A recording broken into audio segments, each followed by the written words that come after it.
Probably be best if I add myself to the stage. Welcome, friends. Today,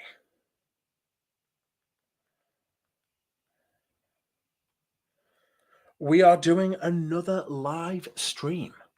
Another live stream. You know, fuck. Hope my sound is to your liking. Let me know if my sound sounds good.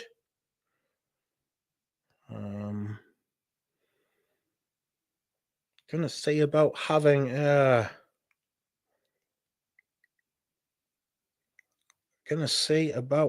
Houdini on. Hold up. I hope everyone is doing well. Thank you for rejoining me. People are asking me to do technical things, which I know nothing of. Let's see what this has to say. StreamYard. Invite guests. Copy. Send link. To Houdini. Let me put a what?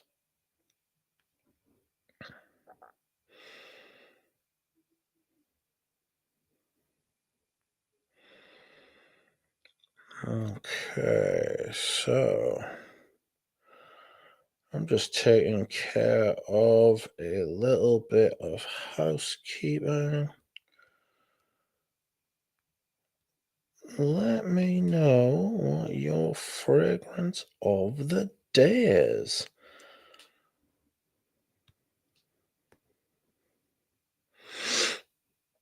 I need a picture of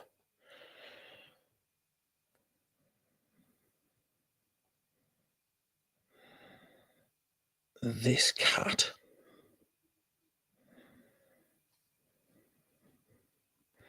There he is. Why is my phone trying to... Not my phone. Why is my computer trying to sell me fucking... What's it called? Computer is trying to sell me things like software, and I don't want it. Not now. Not when I'm streaming. You say I'm with my friends. Welcome, everyone. I hope you're all doing fine. I have had a week, which is why I didn't stream on Monday. I have been tidying the living quarters.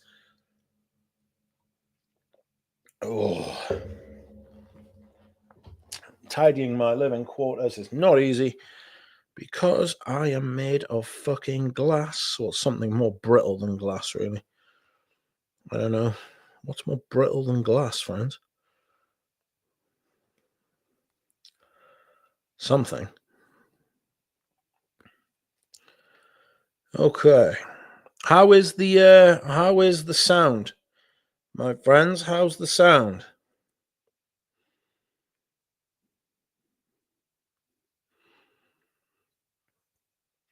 Is everyone okay? My computer is trying to sell me gas station boner pills. Should clear my browser more often, says Galen. Yuck. All good, says Dropout. Monia El Mardi, Big Ballin'. Please blather on for 20 minutes before bringing on your guest. When Houdini is ready to attend, I shall add him as quick as poss. Let's make it more than 5 minutes this time, says Dropout. That's what she said. Paris Venice is RN's thing. Can I see Houdini backstage? Honestly, no. Where do I have Houdini? Right, I've copied the link.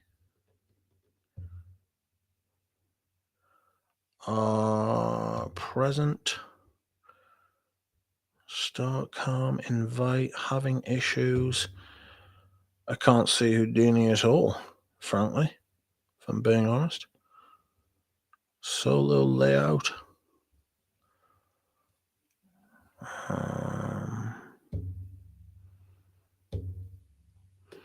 Houdini says, is this the same link as last week? Wait a minute. No, it's not the same link as last week. It didn't end. Houdini, what are you talking about? I knew he wasn't here. That is the same link as last week. How foolish. I've made an absolutely horrendous error. Sorry, James.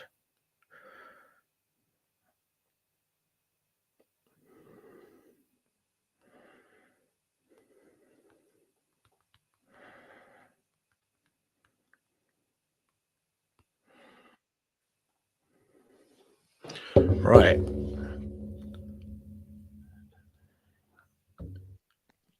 There he is. Hey. Can't hear you. Oh, you can't hear me? Can't hear you at all. Oh, fucking hell. Go on, dude. This is whack, isn't it? Yeah. No. Can't hear me still. Can't hear you, mate. Nothing. Not a thing. Can anybody else hear him? Because I can't hear a word, like.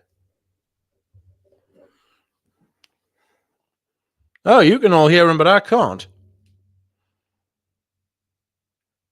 Can't unmute guest because they chose to mute themselves. Oh, no, sorry. Mate, I genuinely can't hear you. Like, hold on a second. Shit. Having issues? Yes. All right, let's have a look here. Audio, reduce mic, automatically and the mic. Do I need to turn up? Yeah, I need to turn up that fucking thing, don't I? So you can hear me. Hold on.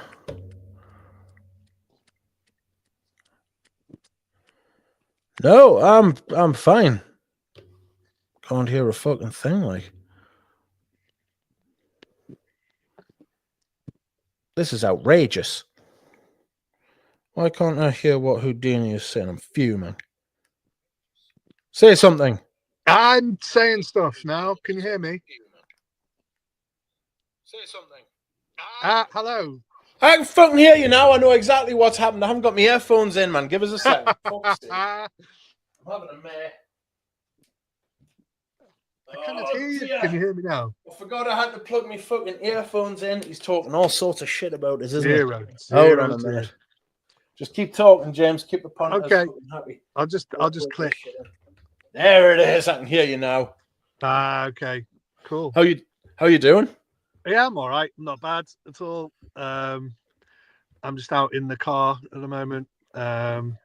Supposed to be playing tennis tonight, but it got rained off because it was fucking horrendous weather, and we persevered for a bit, and then we fucked it off because it's horrible. So I thought, oh, it's perfect, 8 o'clock.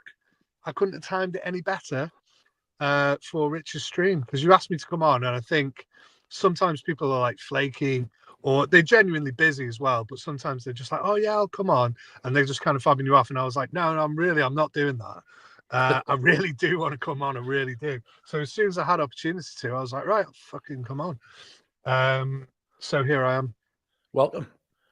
Thank you for coming on. Welcome. Thanks for having me. I'm fucking really chuffed. So give us your full 14. Oh, but I've not done my homework. Dog ate my homework. Fucking, I've got excuses. I haven't done it. No. I know. I sort of know what I've been wearing. Been wearing like Over the Musk, which I love. And people are like, don't you wear that all the time? You're always going on about that. No, I probably bought it 5 years ago and I've worn it not even 5 times, probably. Well, you know what it's like when you got loads of perfume. Yeah, I celebrated that perfume and went, yeah, I love it. It's great. It goes into the back of the wardrobe. I know it's great. I know it's there. I'm never going to sell it or get rid of it. And I'll just, wear it over time. So that was something I appreciate. Have you got Bogart it's horrible looking fucking bottle. In fact, it looks like all the Bogart bottles. It's just called Bogart Hom, possibly. Yeah, pour on. Yeah, Yeah, I have. Yeah, it's great. it's fantastic. Absolutely. And do you know what? You'll hate this. Mine's a fucking brand new bottle. Oh, no way. Smells like the most vintage fucking thing, like going, right? It's incredible. Like the Oh, development in it's absolutely astonishing. I can't get over how much it changes and how good it is. yeah, it's really good. And it's about £7 or Yeah, I was going to something. say, how much did you get yours for? I think I paid about 13 quid for mine about 10 years ago. Yeah, it's ridiculous. So yeah, it's really good. And I wore that and I was like, wow, this could be, it feels old. It almost feels like aged. Has that kind of like, yeah, just I don't know. Yeah, it's great. Like What else have triple I aged worn? perfumer's batch. Yeah, it's lovely stuff. So I think that's one that you could, if people don't necessarily want to go out and seek out a vintage bottle, because I suppose they're probably expensive, are they? I don't know. It's only Uh, it's only a 20-year-old fragrance. yeah, but I mean, someone might want to go out and get the old one. Do you know what I mean? Yeah. It certainly feels older than that. Well, all of those are mad, aren't they? Like one One man man show. show. Yeah, my mate. Um, I give me mate a bottle of gold edition one man show. It smells like a bad wet sock. It smells like a hideous wet sock. It's fucking rank. Have I got that one? Gold edition. I think I've got one that's gold, and it might be like Ted Lapidus or like one of those other kind of weird brands. Yeah. Dan doesn't like the way I say Lapidus because I think it sounds like pedo or something. I don't know, but I'm like I was thinking Lapinus. Lapinus. Um, no, it's because people say Lapidus, Yes. and it's like, come see, Too come sa. easy. You know what I mean? Yeah, too easy.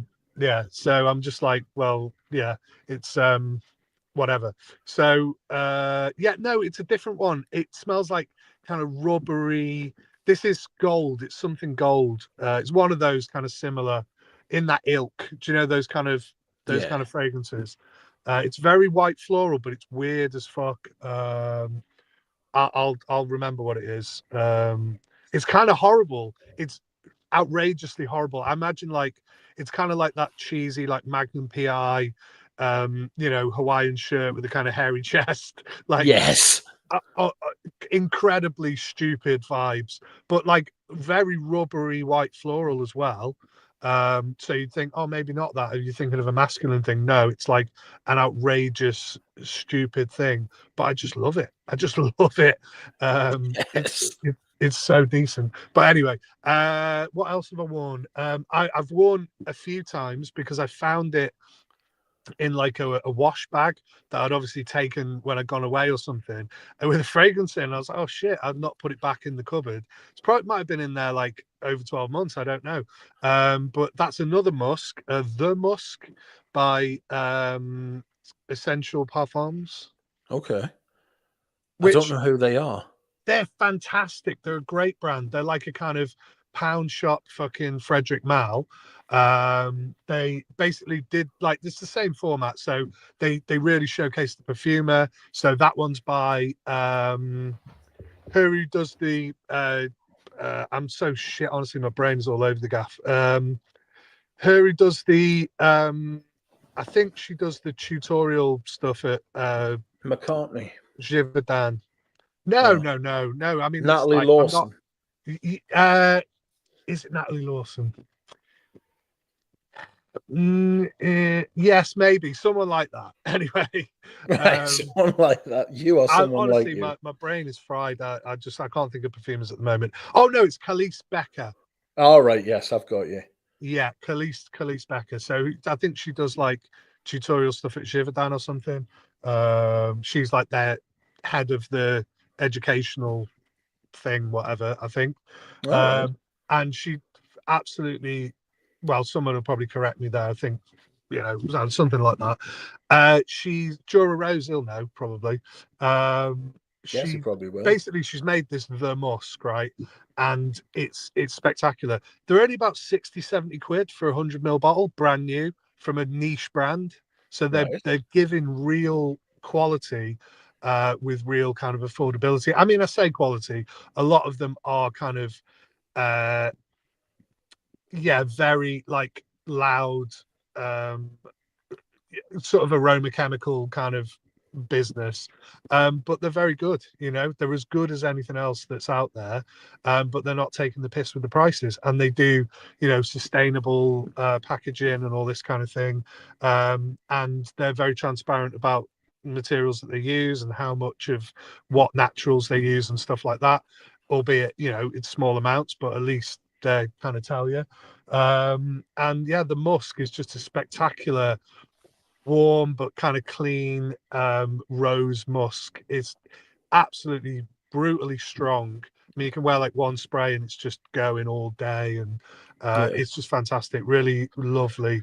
And then to what am I wearing? Well, the one thing that I have tried today, because Dan sent it me, and this is a little fucking foreshadowing of the podcast.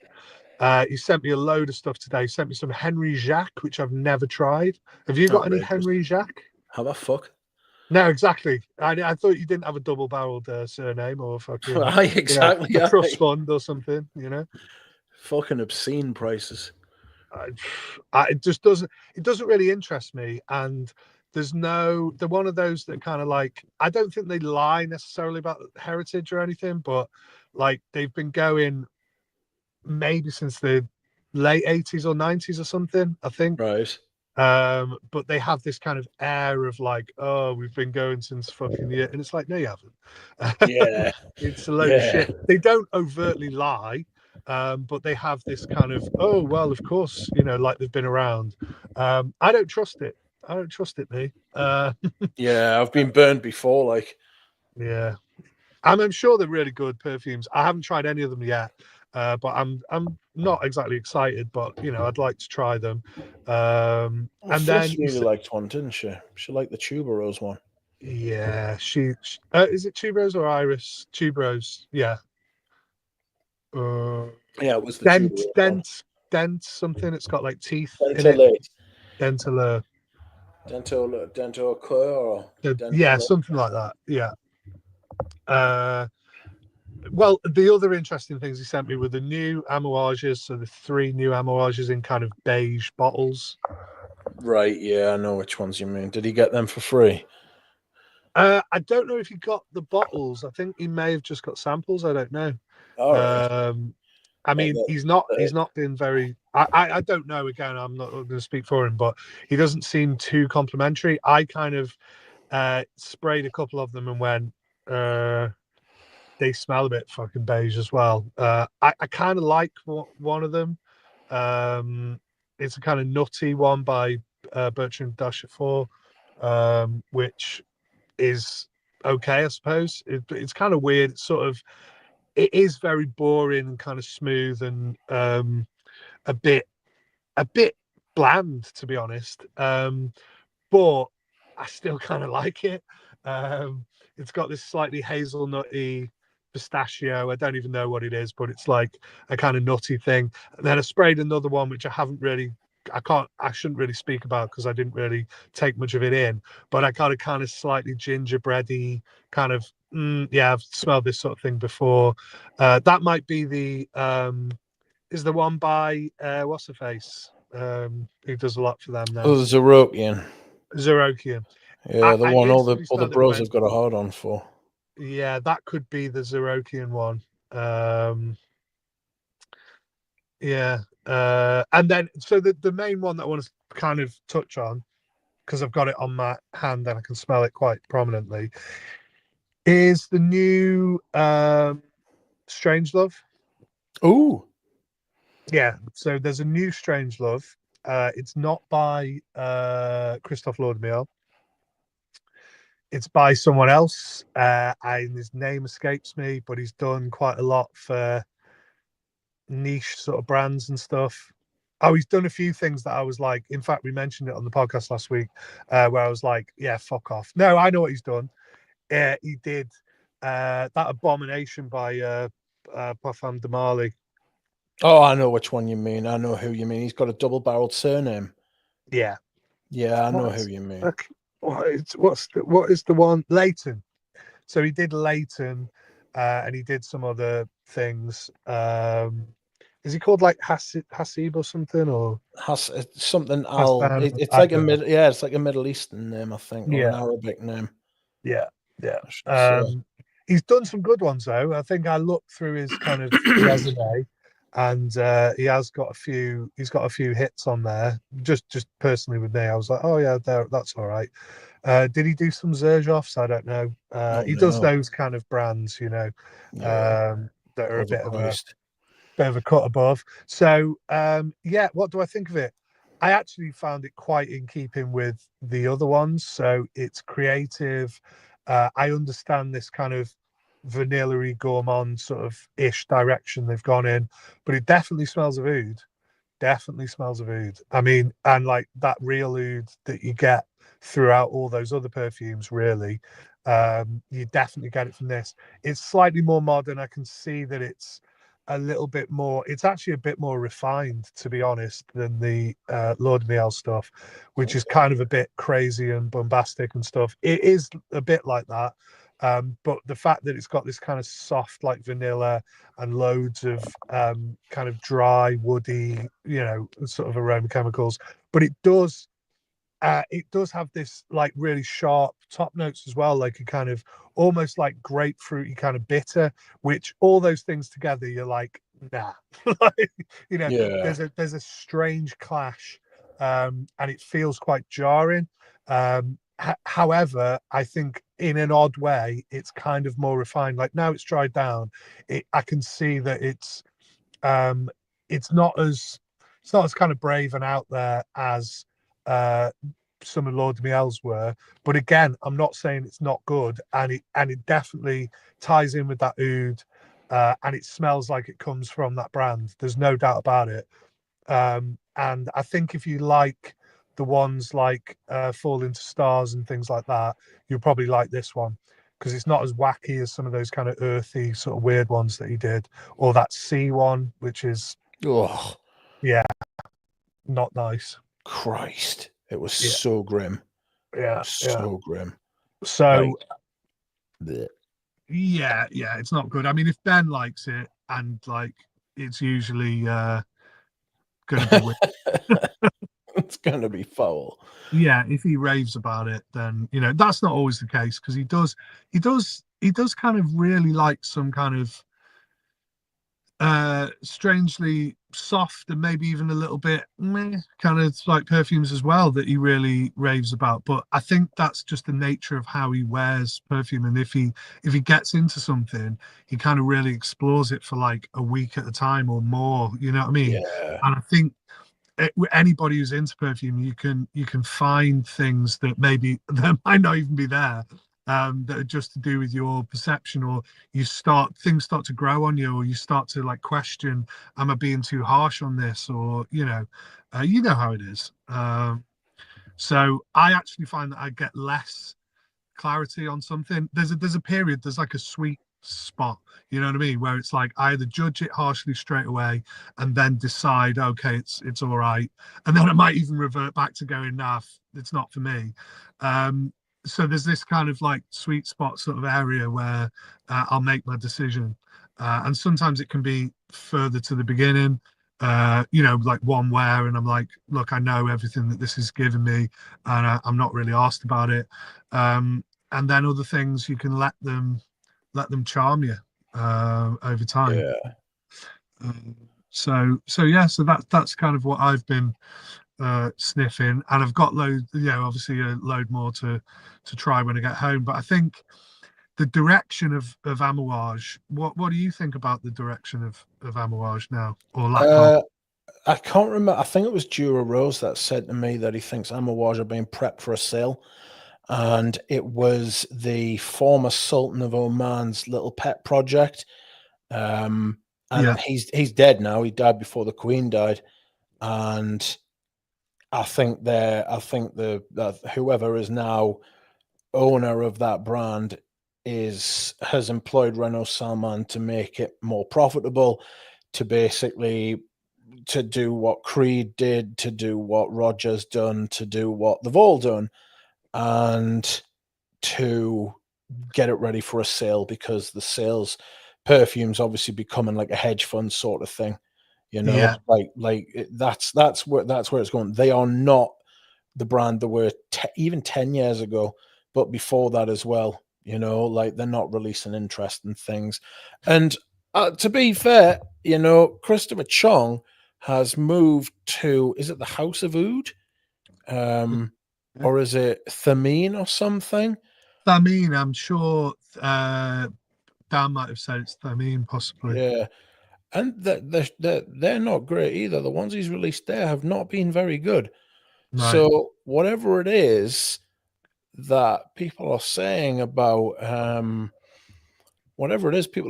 Christopher Chong, he hasn't pulled up any trees at Thameen either. So I don't know if it's getting harder to be a fragrance brand, or if like the standards have shifted to the point where it's basically everything has to be like focus grouped or put through AI. But I suppose the one common denominator is the perfume houses, not the perfume houses, the oil houses, Mm-hmm.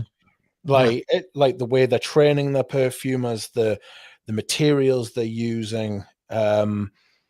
Obviously there's something chronically wrong in that sort of industry, because they got raided by the competitions committee, and they smell like they should have been raided by the competitions watchdog, because they Yeah. all smell the fucking same.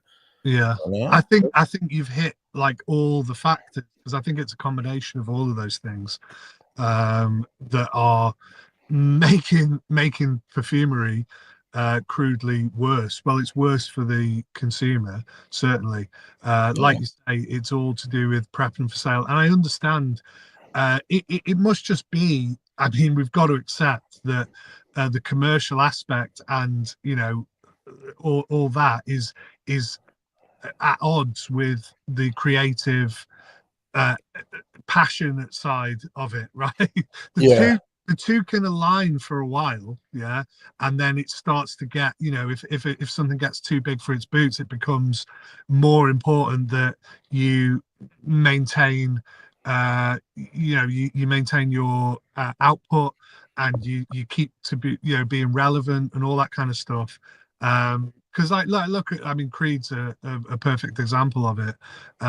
They get this kind of notoriety and whatever, and then it just kind of kills anything that you really loved about them, in the first place, or thought was kind of for you or for us as a, perfume like lovers, where really the reality is, like say, the cold hard truth is, it comes back to they're not out to please us, uh, yeah, and it's pretty sad. But I think it's still around, so you can still find it elsewhere. And just where that's crossing over, you get probably the glory days of places. But it's interesting talking about uh, uh, what's his name, Christopher Chong.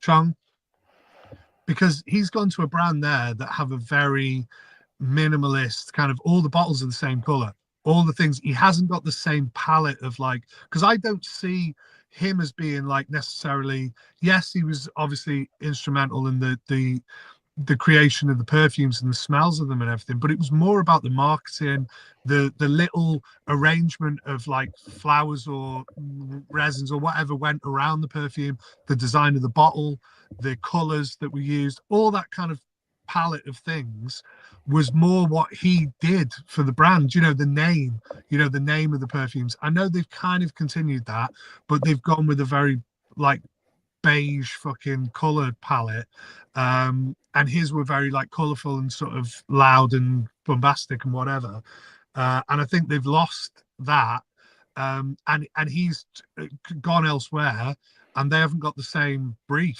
for him. Do you know what I mean? So the perfumes are just going to be, they're kind of almost secondary to what I think he potentially brought to the table. Yeah, um yeah, so he's working with this brand that are all like, you know kind of bit like boring, Yeah. And he hasn't really got any other, any of the peripheral stuff to play with to make it interesting. Which it's kind of sad for him because it'd be good if he went to somewhere.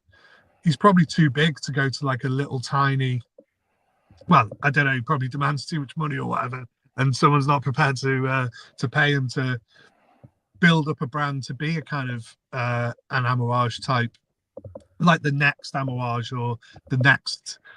I know they were never small or never didn't have money behind them or whatever, but you know what I mean. Yeah.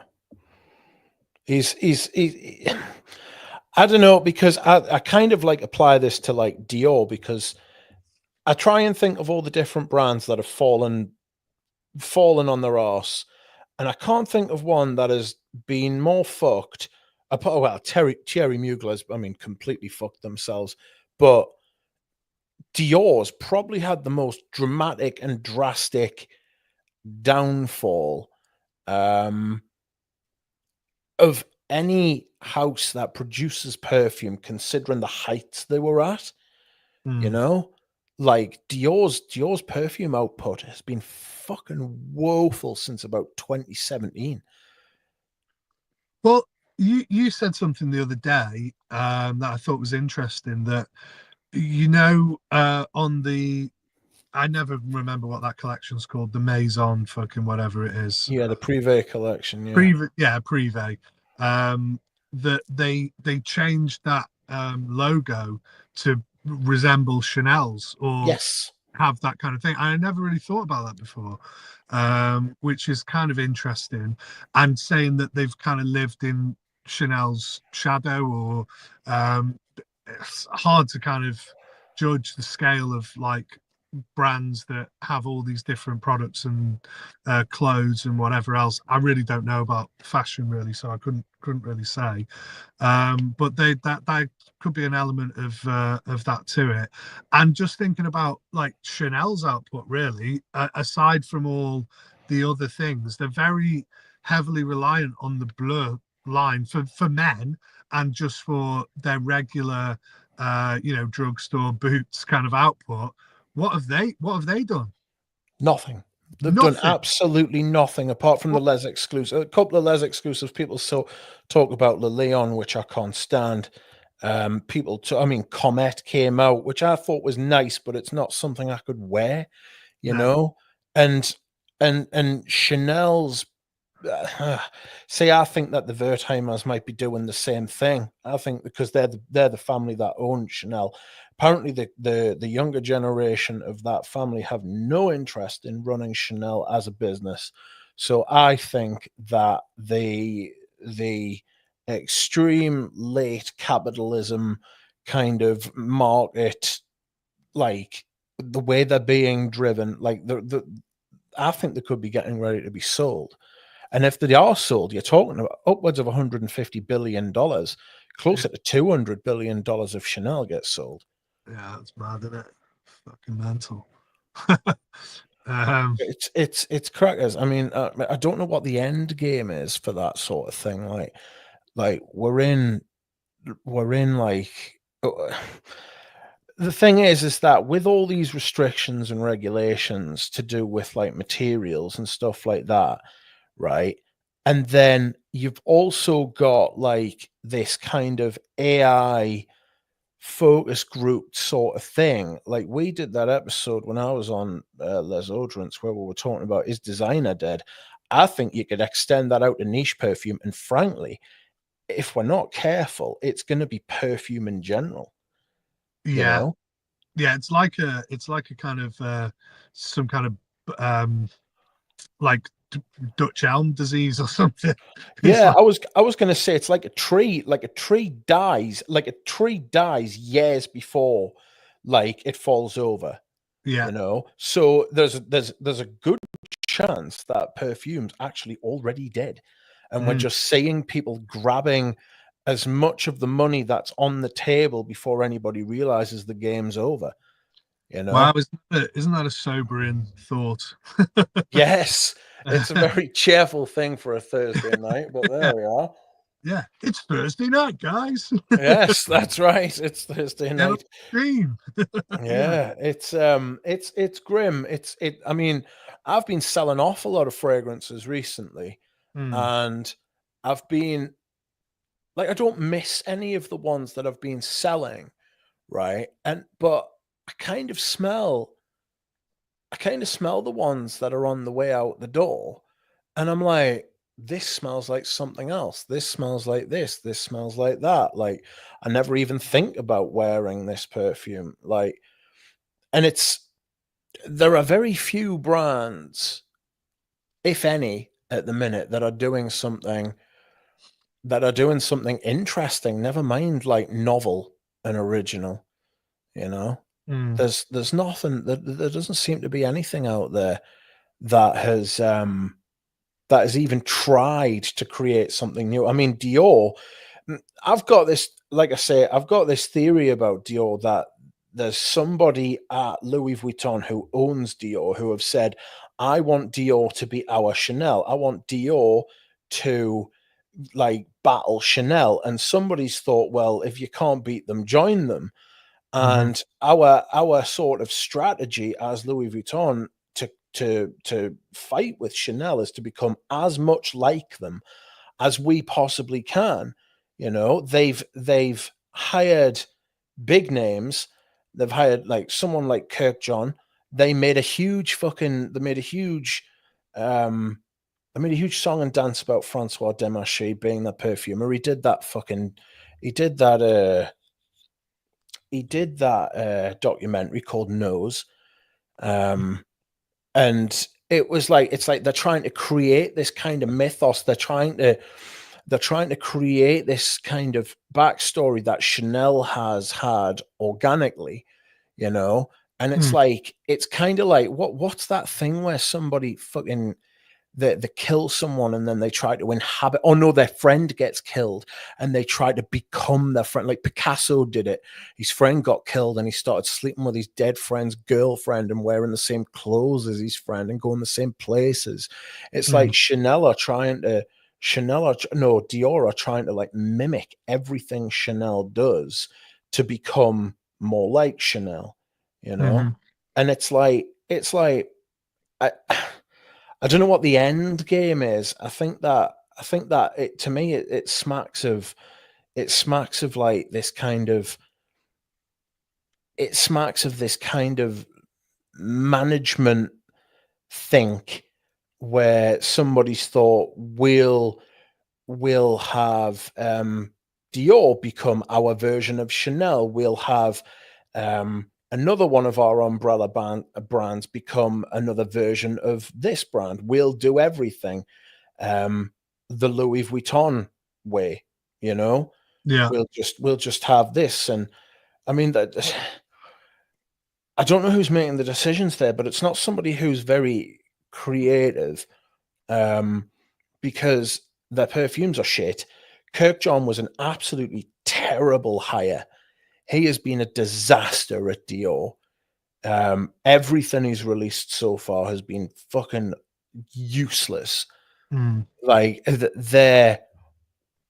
their kind of their aesthetic, they don't have one. They don't have an aesthetic. You know, they're trying desperately to create one, and yet there isn't one forthcoming whatsoever. Um, and it's painful. It's hard to watch. This is the brand that created Fahrenheit. You know, hmm it's the one that did Eau Sauvage. Um, it's the one that did um, Well, Diorella. Poison and all those kind of Yeah, exactly. perfumes are, iconic. And I mean, given their credit, some of those privés are good. I even sort of made the point the other week that when you revisit some of the Demashi ones that were like, kind of towards the end of him, I mean, some of them were really shit, but some of them were okay, like that Purple Oud one. I still say that's all right. and the kind of three that came out at the same time with them. And what other one? A few of them that I like, and then obviously there is classic ones in that line. So I know what you mean though about they don't have a sort of a proper kind of identity, and that's where saying about Chanel not releasing anything, they kind of and I would be the first to be like, don't discontinue any of those like amazing old things, but just try and build on, how do you create like stuff like that still? And it might just be that that era is dead, uh, and Yeah, we've just got to kind of live with that. But I don't want them to change particularly. Do you know what I mean? If Chanel were like, right, we're going to completely revamp and do a fucking Jaguar, just be like, yeah, scrapping everything. We're going to have, a completely different logo and stuff. Not that they would do that. But they have, I suppose, some people like that can be brave because they have enough brand recognition. As long as the brand's called the same thing, they might be able to do stuff like that. I don't know, but I don't want that. And a lot of people don't want that. They want the comfort zone of like, like say the recognition and all those old things to still exist. And but at the same time kind of innovate or continue to make those things. And the reality is they just haven't made anything that iconic in recent years. And that is probably because of all the uncertainty. They'd probably say, oh yeah, COVID and different things have had like an impact on it. And like you say, all these companies kind of buying and selling. And what is the end game? Who's really got like 200 billion? I don't know. I mean, I'm sure there is lots of people who know better than me, but like again, could I mean, who could buy Chanel and what direction would they go in? And same with Dior. Like, I mean, they're part of what's it, aren't they? Louis The Vuitton. Louis Vuitton Hennessy fucking thing, aren't they? Um, would they ever buy Chanel? I don't know. Is that a stupid thing to say? They would like to, but I don't know that. I don't know that they ever could or would afford it. I'm sure there's hedge funds out there who would buy Chanel. Mm, That's probably the area you're looking at. Maybe it's a sovereign wealth fund. Someone like Saudi Arabia could buy Chanel. hmm Um, but it's like it's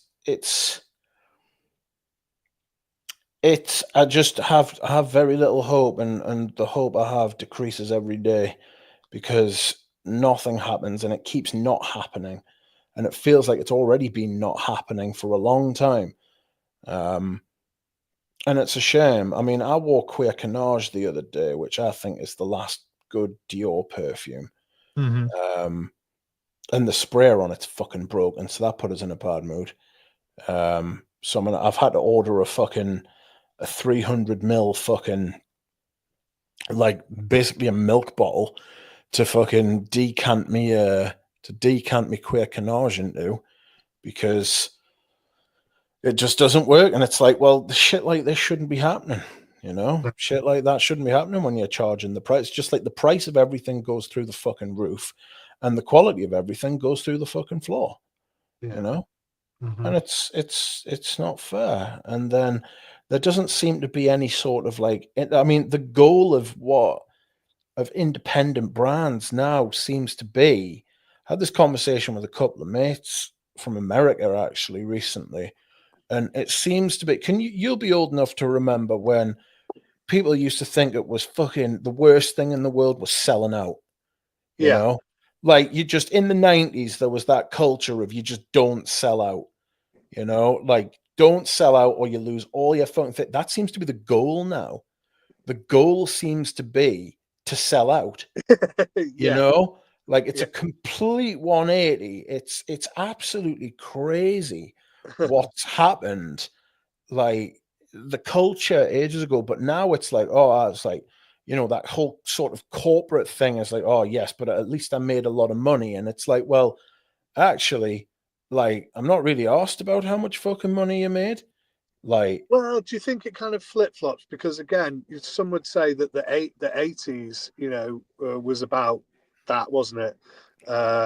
More so. I mean, there's still like, counter sort of cultural stuff. Or I mean, there always is, but like there was that, like, you know, the Gordon Gekko kind of like thing, and all that sort of stuff of like greed is good and all that shit in the 80s. And then, like you say, there was a kind of cool, like maybe sort of like grungy, ravey sort of thing in the Yeah. 90s where it kind of rebels against that. And then obviously, I don't know if we had 20 years of that. I suppose we've had like weirdness in the noughties and the tens and whatever, where it was like, you know, we had like weird things happen, like big, you know, stock market crashes and, you know, all kinds of like, there's uncertainty. I mean, there's always uncertainty, but there's been like a lot more, certainly in recent years.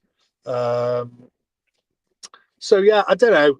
I guess I don't know what I'm trying to say, but things like maybe will flip around. I mean, I hope it does for the sake of perfumery, because but again, I don't know how it can, because once you've hit a certain point, now we've got all these like clone brands, and there's not so much mystique with how like perfumes are made. That makes it more of a business and something that people can feel, oh, I can get hold of this shit cheap and I can just mix it up and knock it up and put it together, and it ruins the artistry of it. So the reaction of the brands and stuff is not to go, oh yeah, it's to be like, oh, we need to be more kind of almost like that, but we need to kind of charge more for the same old shit. Do you know what I mean? I don't know. It's kind of depressing. It is. It is depressing. It's like we're at the end of the universe and we're trying to fly around and see if there's any stars to sit beside and stay warm. You know what I mean? Yeah, It's sad. It's sad. I don't know. Maybe it's not. Someone said to us the other day they think I'm falling out of love with perfume, and it's like, well, no, because I fucking love me perfumes. Do you know what I mean? But it's like I love the ones I've got, and yeah, it's like I'm looking out there, and I'm finding it much easier um, to not spend money on buying more perfumes. You yeah, know, there's yeah. nothing out there. Like it feels like I've turned every stone. Do you know what I mean? Like, and but I haven't though. You know, that's not. I'm not saying I have. It just feels like I have, and it's like you'll smell a perfume, right? And you'll be like, "Oh, I've smelled this material before. I've I've kind of I kind of know this perfumer." It's like, oh, I don't know. Maybe that we've been overexposed.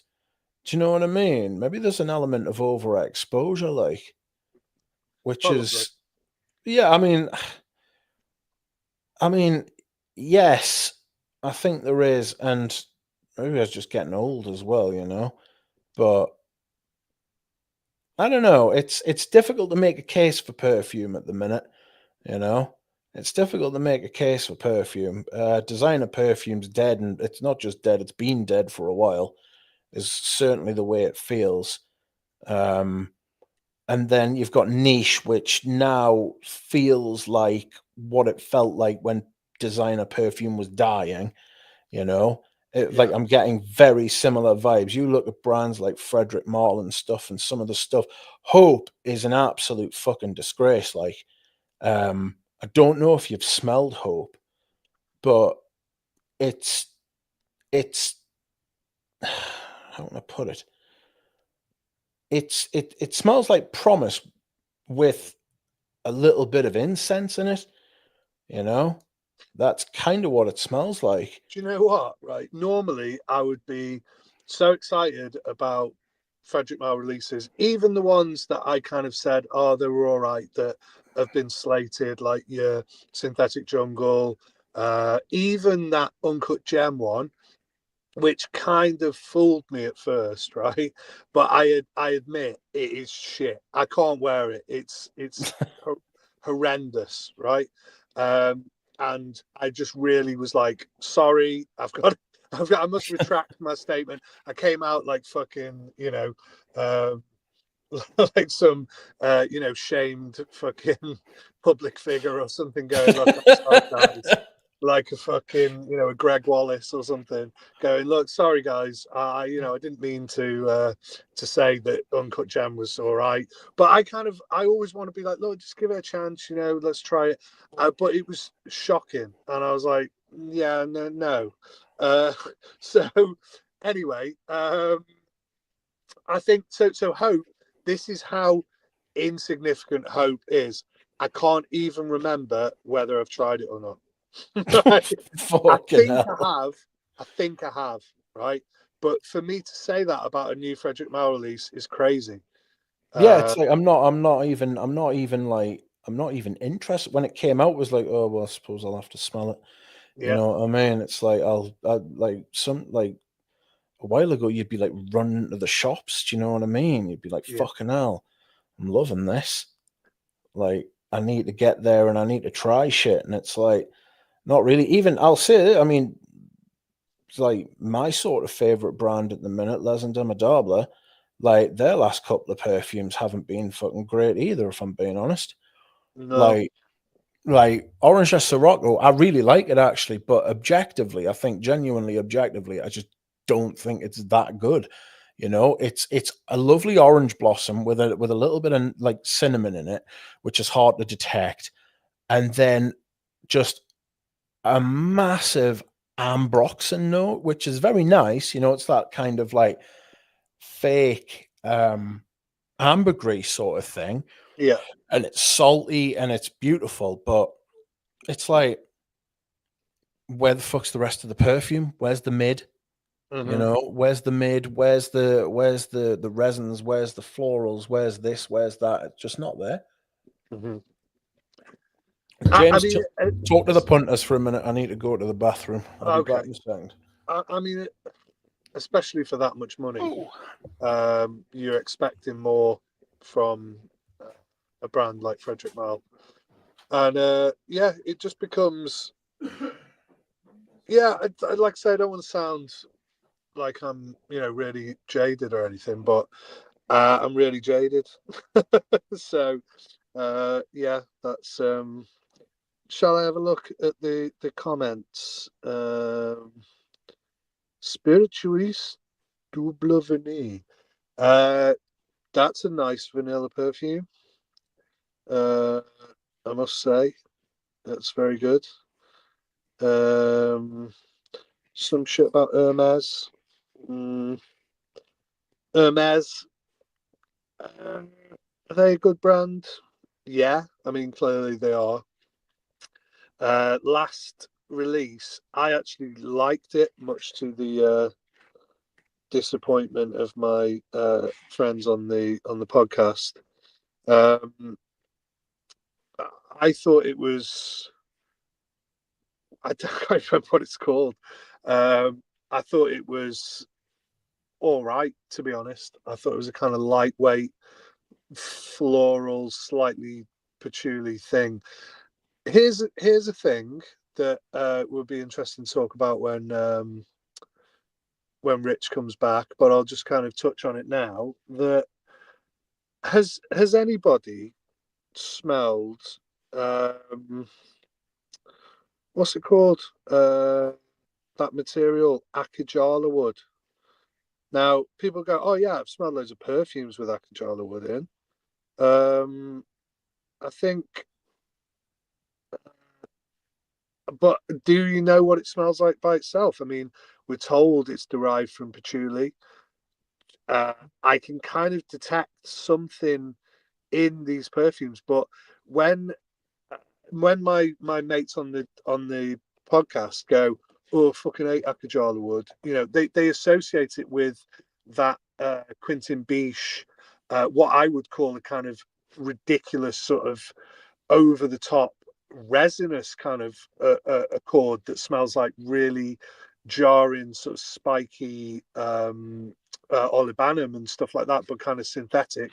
Um, and really kind of resiny to me. And that I don't get like a characteristic like this patchouli thing or this Akajala wood that everyone kind of goes on about. I think I wrote a thing. Hang on, what's been said here? It's not a raw material. What's not a raw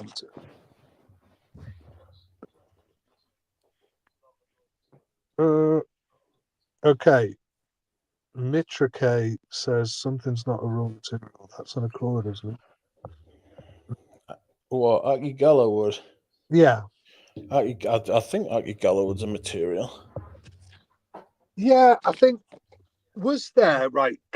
Correct me if I'm wrong. Was there a something you sent me, and it was maybe that that guy, what's he called? Box Camps or something. He's on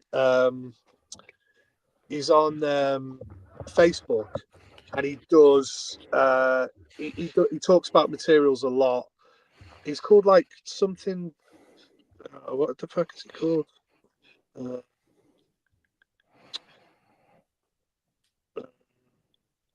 Basically, has anybody smelled that material in isolation, right?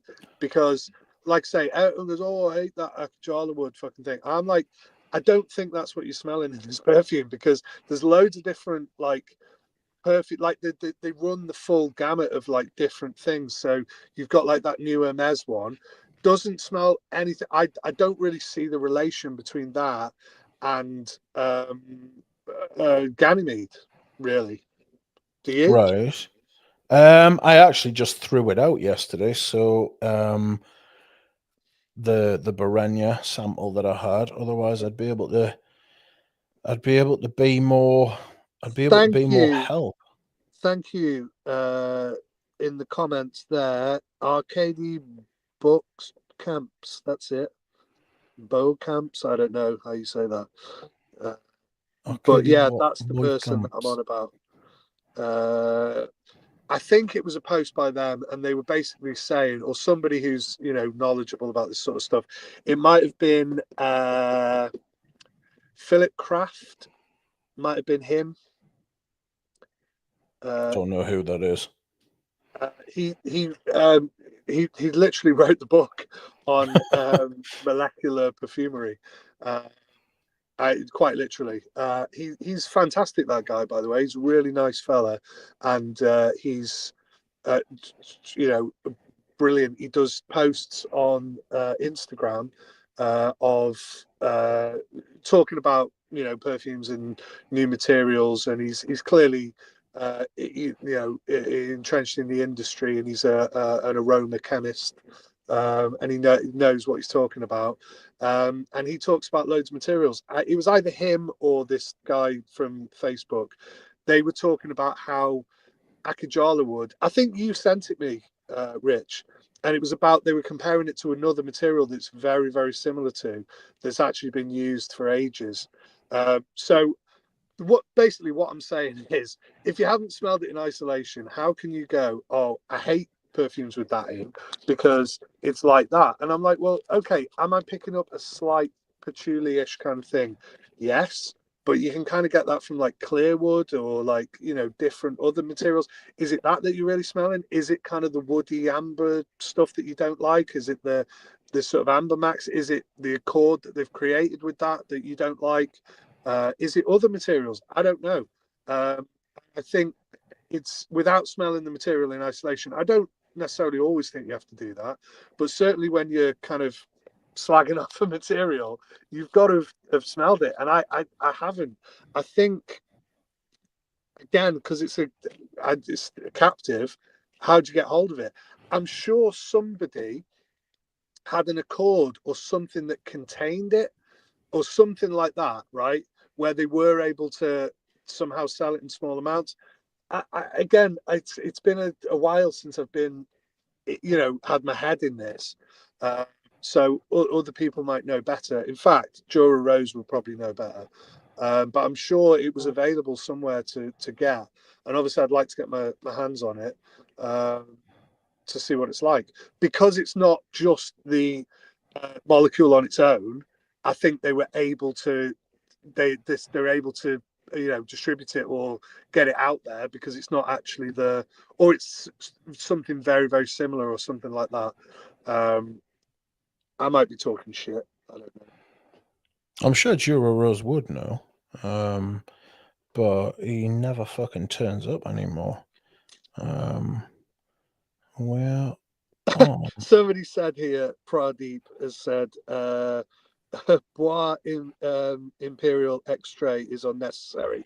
I said exactly the same thing. I've never tried it, but I was like, the original one, that's an essential parfums. So it's basically a kind of Ganymede type thing that he's done for actually cheaper for that essential parfums brand. And it's, again, if you like that kind of loud, ridiculous sort of shit, then you'll probably be into it. And at first, I was like, yeah, oh, it's great. A bit like Ganymede. I was like, wow, this is really interesting and cool and all over the place. And then you actually wear it and you're like, it's a grind. It's yeah. actually really hard to wear this. And that's not perfume for me. So, as much as I go, oh, it's great and it's creative and, I actually like that kind of really tenacious, modern kind of stuff. I do.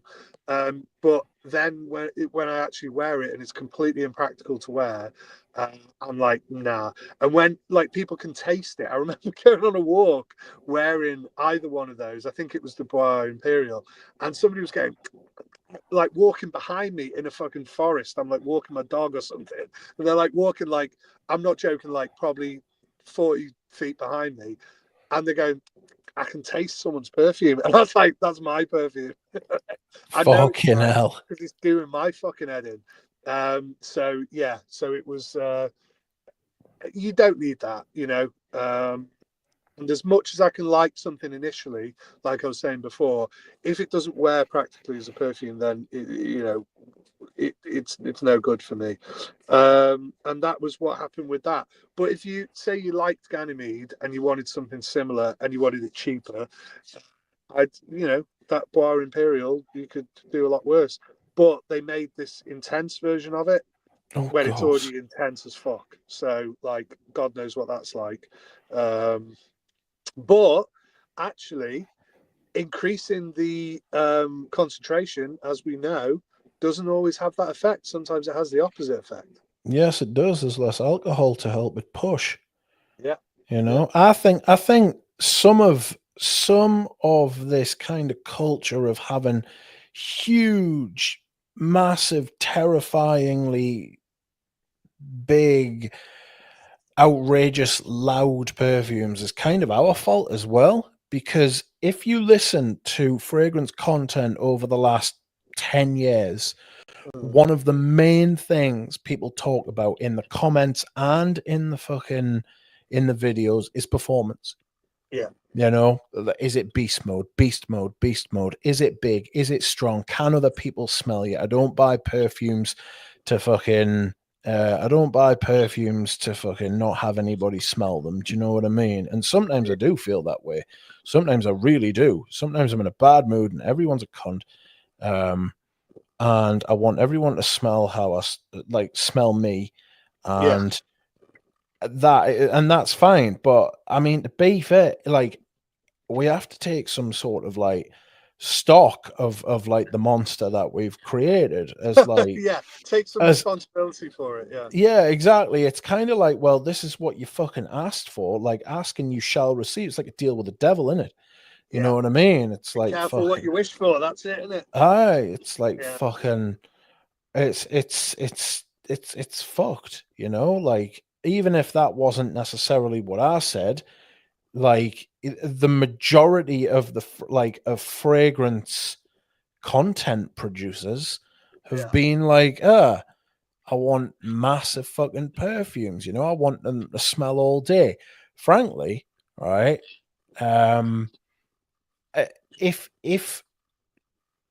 if you actually pay attention, um someone sent me a sample of Musk Nomad by Anik Gutal, the old version, the vintage one. right. And I sprayed it on and I thought, I don't like this kind of like musk, vintage musk kind of, you know, it reminds us of me mom kind of perfume, you know. Yeah, And I thought, I'm not really arsed with this. I don't want it. I don't want to smell like this. I smelled of that perfume on my hand for about 3 days, and I was washing my hand a lot. Right.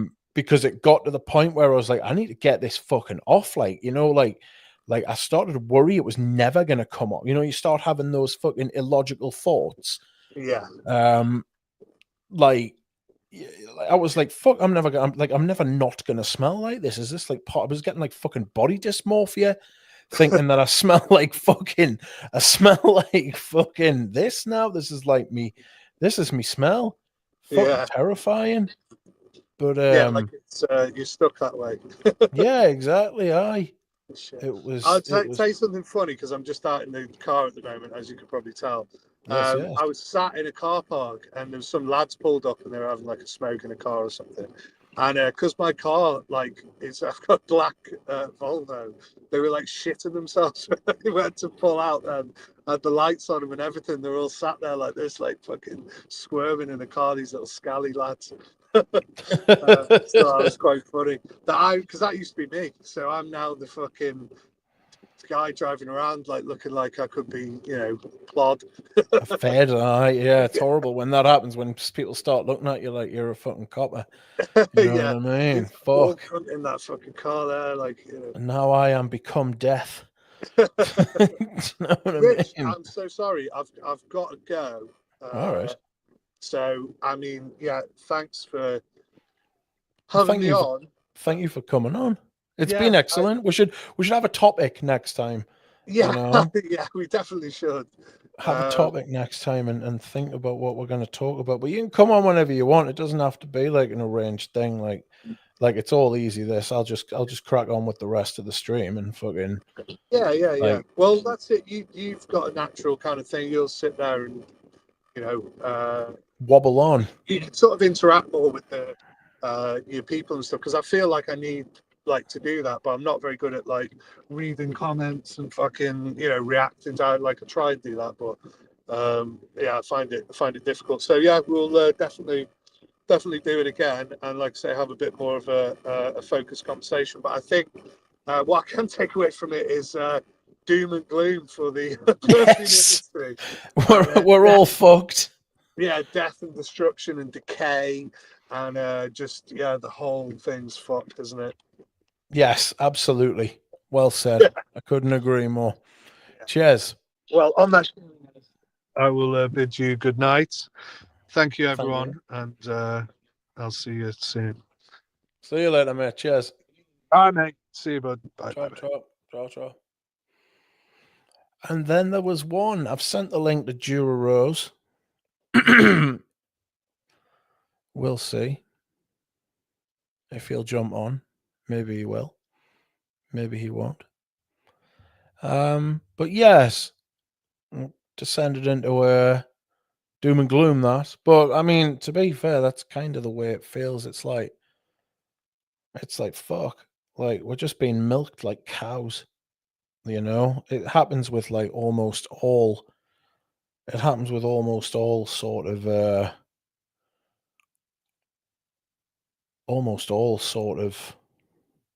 hobby business things. Like the interesting bits of it get completely worked out by businesses trying to make money because they compromise on things to make things more profitable, you know, when the original intent was for it not necessarily to be profitable, but rewarding, you know. That's I wish I'd said that when James was on. That was quite a good fucking little soundbite for you. Jura's cooking or shampooing his hair or something. How's the audio, friends? Is it nice? You can now listen to me yawn in HD.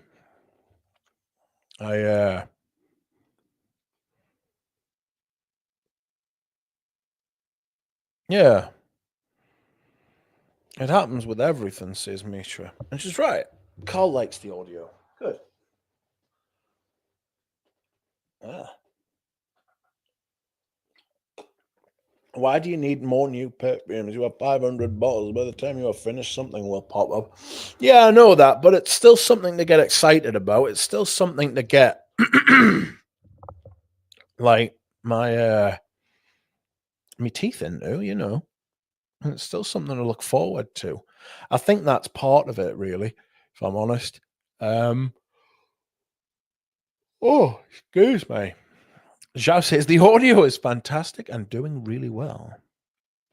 I think it was RN who made the point, or was it Tripler, that it's compression. Basically, I've spent the last 10 years, 15 years, 20 years with the benefit of hindsight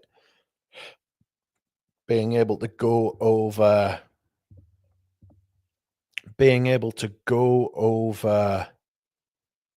the history of perfume and cherry pick all the best ones. Now, right? I don't have that. No, I don't have that at all.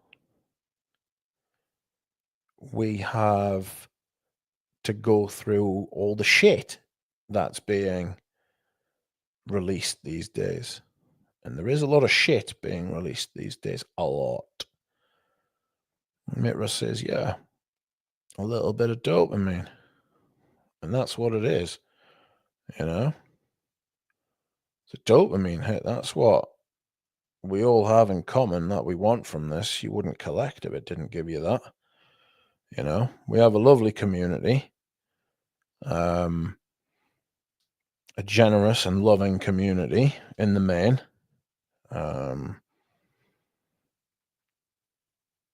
So that's good. Maybe getting a 6-pack will give the dopamine. No. Oh. Friends, I have a fun announcement. I will be going on a live stream with Mitra K in a couple of weeks' time. So that will be fun. I will be sure to tell you all when I am so that you can tune in and listen to us talking about perfume. No doubt we will be as miserable as me and Houdini there, which was very miserable, very fun, you know. So, oh my god, I just started yawning all of a sudden.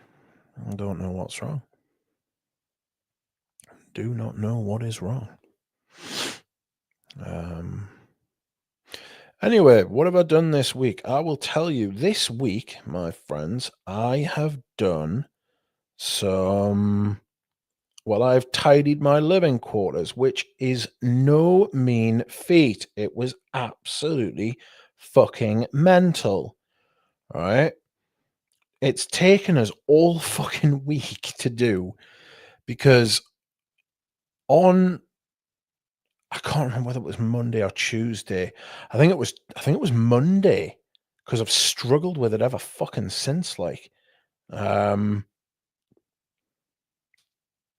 me back. On Monday, I actually moved my TV, got my new TV into position. Didn't set it up. I only set it up today, but I got my new TV put into fucking position, right?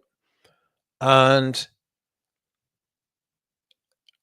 oh god, I swear to Christ, it nearly killed us. Like, it's about fucking half an inch thick. This TV is about half an inch thick and weighs as much as the fucking moon. Right? I was like, oh my god, my back still hurts. Right? And I was like, what the fuck is happening here?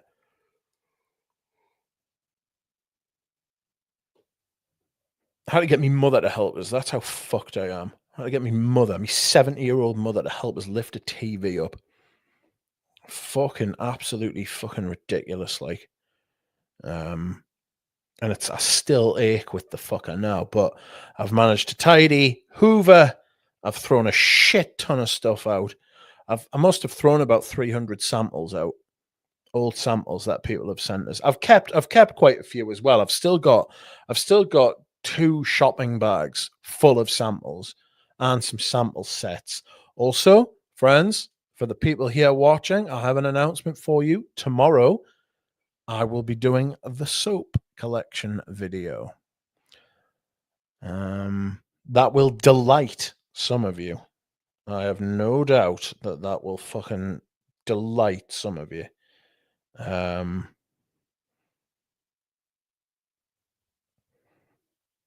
Not sure if it will delight all of you or if it will delight the general public, but frankly, it's about fucking time that I got the soap video out. So that is what's going to happen. Tomorrow, my friends, I've got the soap all there, ready to go. I was going to do it today, and I ended up getting lost in the sauce of setting up my media fucking station, such as it is. So, yes. Yes. We are all in a lather over that. I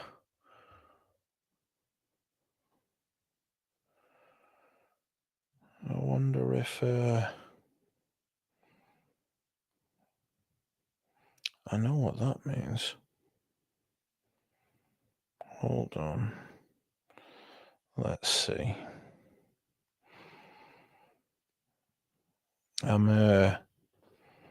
So you can all look forward to that, my friends. I'm sure you will. I mean, who wouldn't? You know? Some of us are undelightable, says Mitra. Now, I don't believe that. I'm sure you are delightable as everyone else is. We can all enjoy a good soap video. People have been pining for the soap video for a long time. Oh, you fucking kidding. Sorry, I'm just sitting, waiting to see if anything is going to happen, which it is.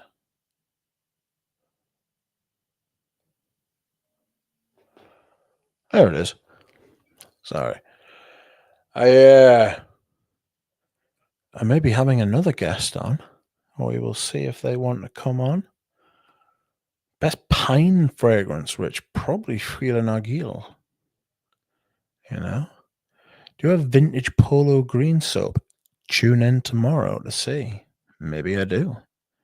You know? Maybe I do. Exciting times, my friends. Exciting times. Oh, I will PM you the name of the undelightable, says Mitra. We're going to get some undelightable. What just happened?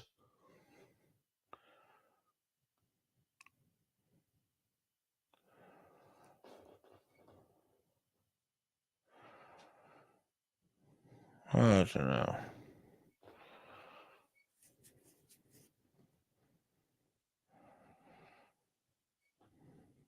It's, I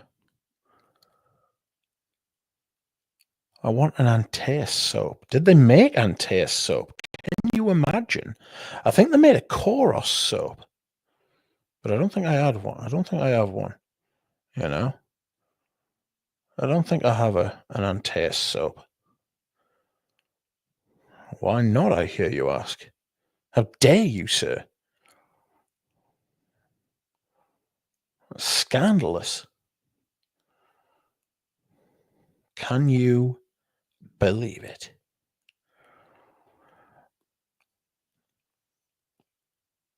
Please let it be Oda Eric. I don't think it is. I don't think Boobsy will be coming on. There is a deodorant stick. That's right, Filippo. There is a deodorant stick of Koros because I got someone it. Jura Rose is sending me memes whilst not joining the stream.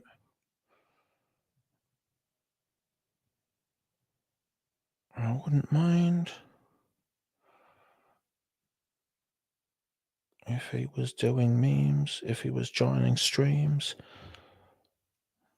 Lily has just sent me a link to an Antaeus soap, which is all well and good,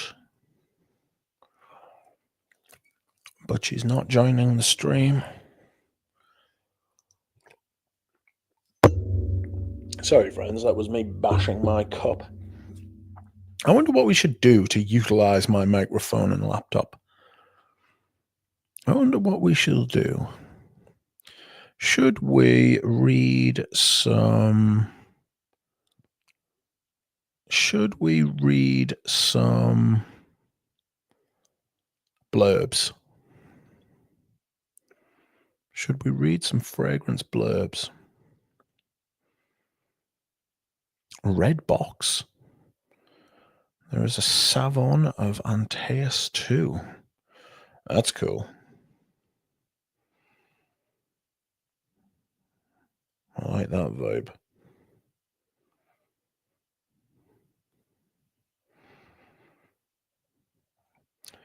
Jura Rose is sending Fahrenheit soap container. Yes, I would buy a Fahrenheit soap container. You know, I'd be all up for that. Why not? Why not? I've got a Fahrenheit shaving kit. You know, got a Fahrenheit shaving kit, which is good. A vintage one, even. Liquid soaps are so mid. So mid people are using them for package cushioning these days. Welcome, Tom. Read some Fragrantica reviews, only for the best and brightest. Only for the best and brightest, eh? I'm not sure anything on Fragrantica could be considered the best and brightest, Matt. It's become a bit of a fucking impossible shithole recently, like too much political activism, like fucking sick of politics. Utterly sick of it.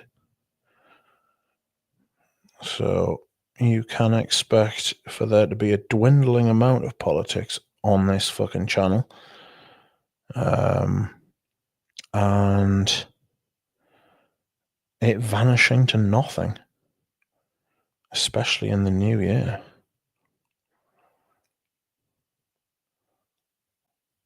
Ooh.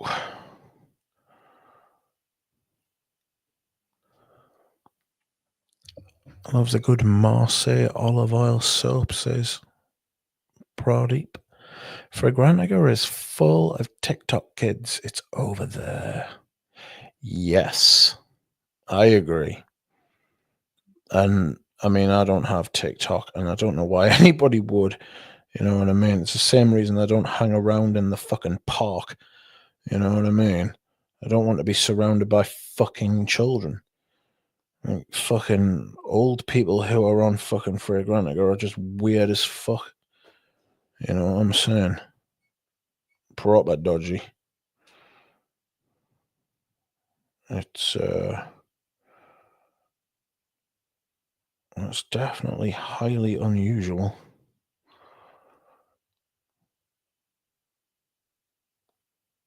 Oh, for fuck's sake. I only use pure olive oil soap. It works perfectly. Why does most soap have 100 ingredients? Mine has 1. Just olive oil treated with lye. So it has 2 ingredients. Owning a TikTok over the age of 15 is about a suspect as owning a Snapchat. Because, fucking hell, remember Snapchat? Jesus. There was all sorts of fucking dodginess went on there, wasn't there? You know? Really dodgy.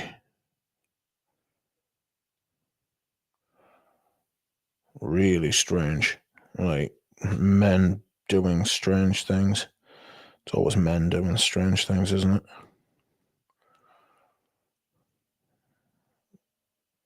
Fucking These fragrant, I got people going to perfume shops. Help. Okay, since Lily's bottled it and she's not coming on, we will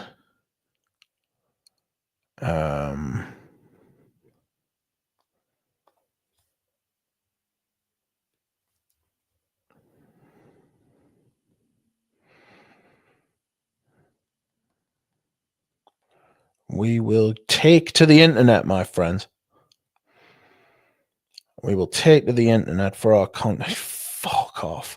Somebody wants £200 for an anti-taste soap. Fuck that. Oud Maracuya, best of the year. Lol, says Pradeep. Not having that.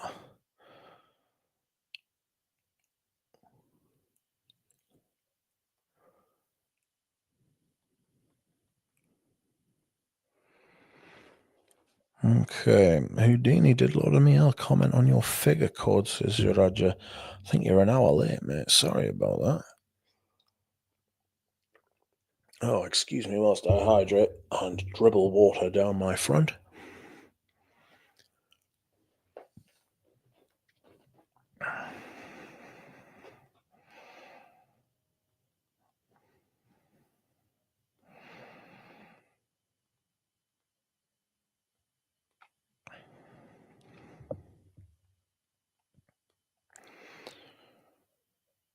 Let's go to Fragrantiger instead of talking to reluctant Lily.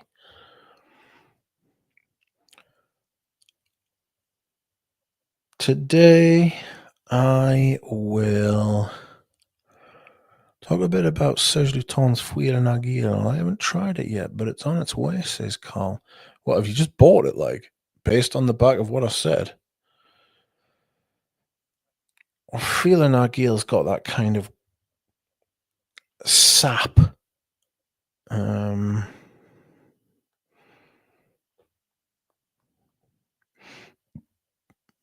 It's got that kind of sap, mentholated. Imagine, like, quite,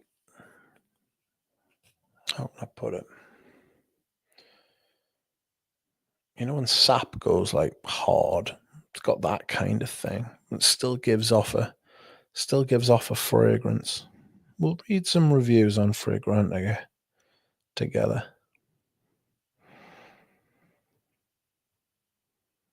Fouille en Aguille is an intensive, warm, and aromatic new fragrance by Serge Luton, who combines pine needles, incense, and bay leaf with accentuated fruity and spicy notes.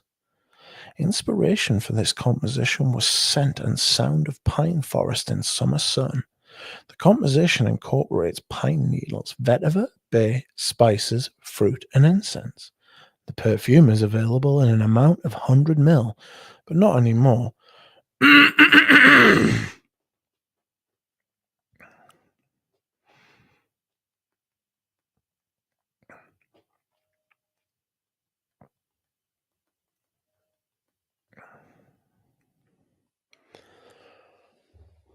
Let's have a look at what the people at Fragrantiger have to say.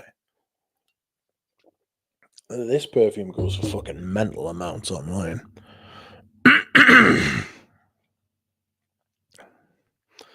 Somebody wants £378 on eBay for a fucking 100 ml bottle, so it's not even one of the vintage ones. My Christ. How is the current formulation of Iris Silver Mist? Very nice, actually. It's back in stock, or it was yesterday in Britain, if you wanted to buy it. I received an email from a friend. So, yes. What are they saying? It smells like Wazamba. It doesn't smell anything like Wazamba. Fuck off.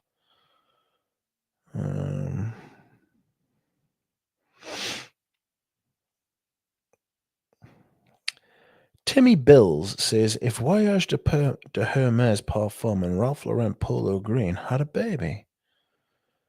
Tana C says, Fouille en Aguille, Serge Luton's. decant test. One of my favorites sent me this. One of my friends sent me this. They really love this.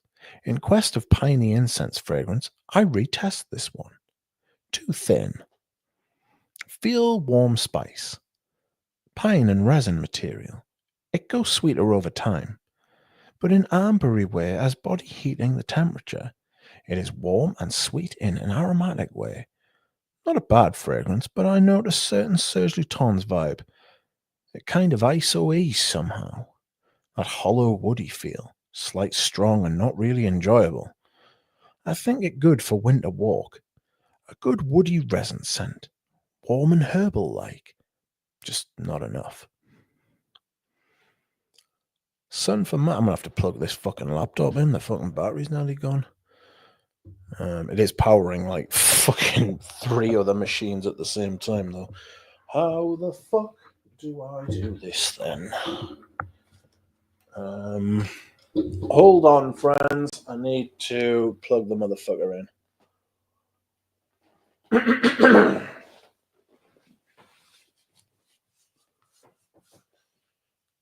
Where have I put the power thing? There it is. There it is. Yes. Okay, so plug you in. There's wires everywhere.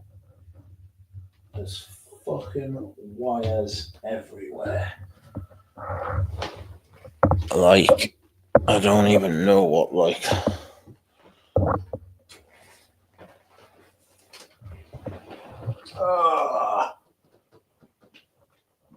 Oh no.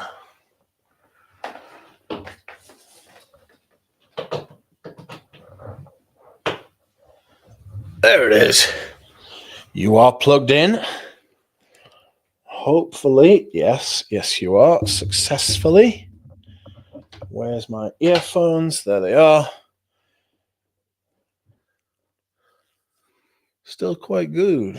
Yeah, it is. Feeling Nagil is still quite good, friends.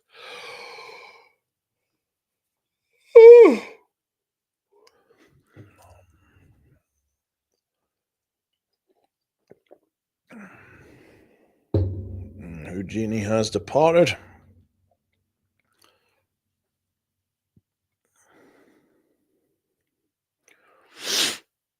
Okay. To me, this is nearly indistinguishable from a generic wintertime. This is nearly indistinguishable from a generic wintertime type candle from Bath and Body Works. The sweetness and the spices massively overpower everything else in this fragrance. I also feel like the sweetness is drastically underrepresented by Fragrantica's Pyramid. I wanted a pine-heavy scent, and while it's a note you can pick out here, it's buried in spicy sweetness. And it's still $350 a bottle. That smells like a $20 candle. Lily's now said she's not coming on. And I will send her a picture of a cow. I want to do something else. Loeva Essentia is still one of my favorite pine scents. Yes, Essenza Loeva is a very good fragrance. Essentia, sorry. When Fila Nagil first came out and was freely available, I can't remember people raving about it, but as soon as something seems impossible to get, the perception of that perfume changes. Absolutely. It's the same thing with art. You know? It's exactly the same thing with art.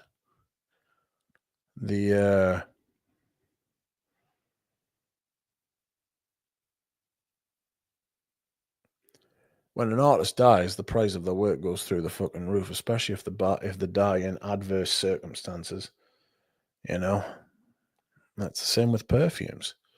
When they die, everybody starts to reconsider how good they are, and then you've got the people who think it's an investment opportunity.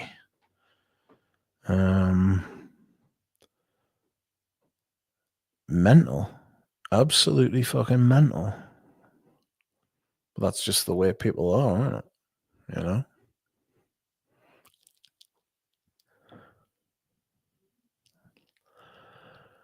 Oh, I don't know. Like I say, I spent the whole week tidying, and everywhere outside my living quarters is a fucking mess.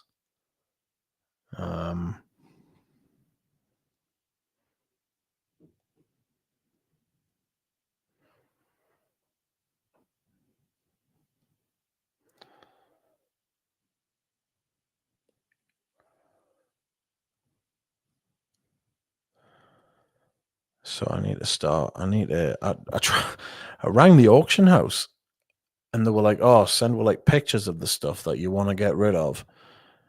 And then they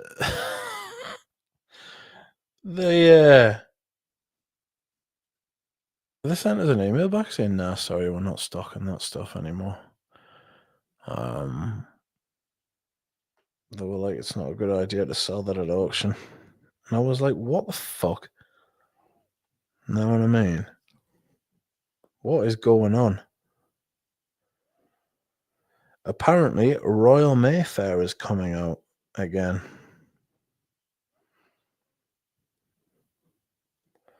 Creed have just posted it on their fucking... Creed have just posted it on their page. I don't know what the fuck they're playing at.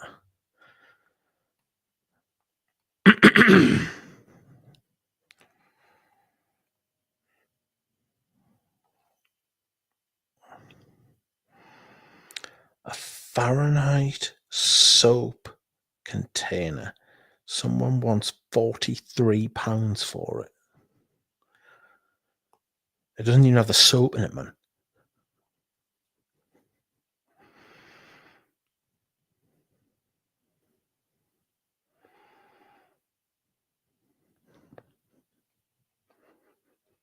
Madness. Sales of antiques are way down, says Tripler. I don't know that they're antiques, you know.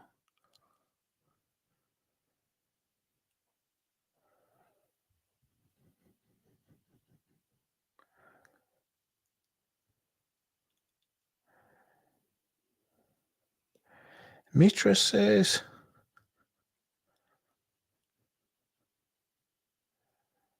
It's only been out of production for about 2 years. Oh, absolute bastards. Yes. Is Creed the main reason for investment juice situation? That is a very good question. That is a really, really good question.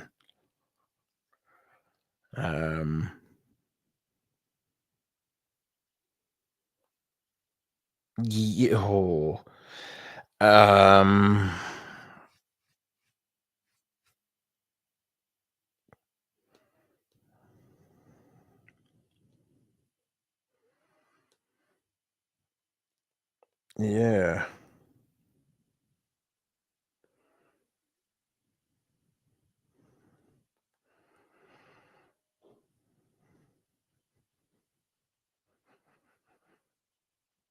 Yes. I would say Creed is probably the reason for it. They started it. Okay. Oh, fuck off with this fucking... I'm absolutely fucking fuming. These pop-ups are outrageous. Wait, we have a 30% discount for your fucking order. No, I won't fucking wait. How the fuck do I get it off? How do I get this shit off? Die.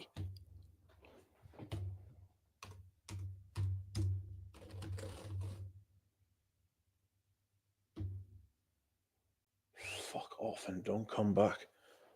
Just ran my hand off over the fucking... Excuse me whilst I hydrate. I just rang my hand off over the keyboard there, and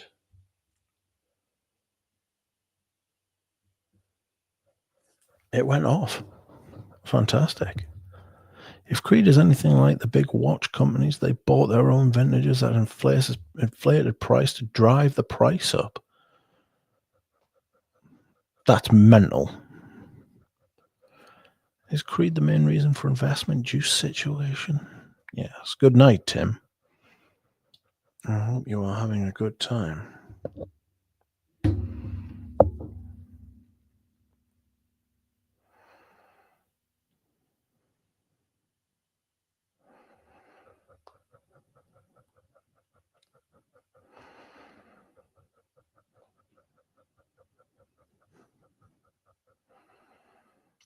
Let's have a look here. What's the next big investment, bro? I don't know. It's hard to tell. If we knew that, then we would fucking be millionaires.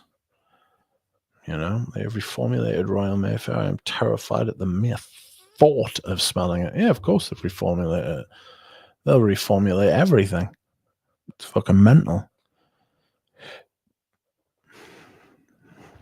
What's the betting that they will release a Green Valley? What's the betting that they will release a Selection Verte? What is the betting they will release English leather? Basically, go on Ramsey's channel, look at the Creed playlist, and all the ones that are the grey cap.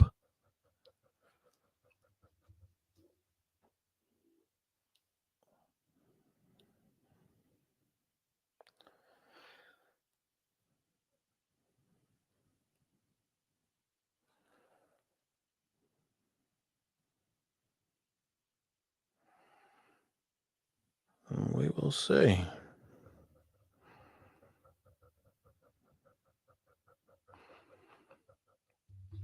A new Royal Mayfair bottle is hideous. Yes. Yes. It's all shit. Nightmare. Probably.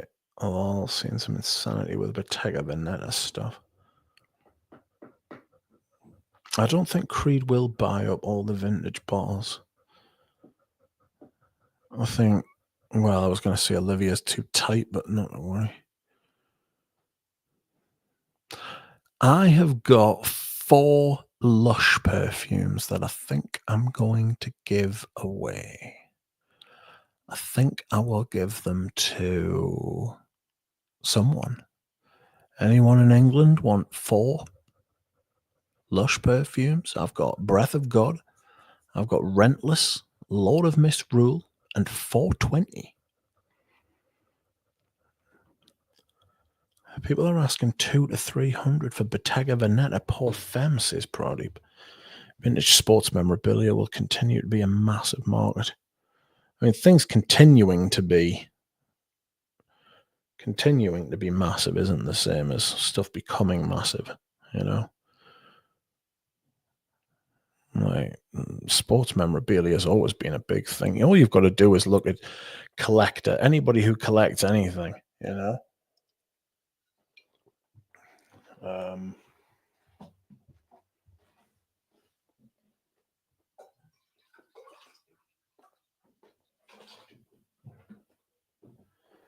Anyone who collects anything can be exploited because it's a captive market.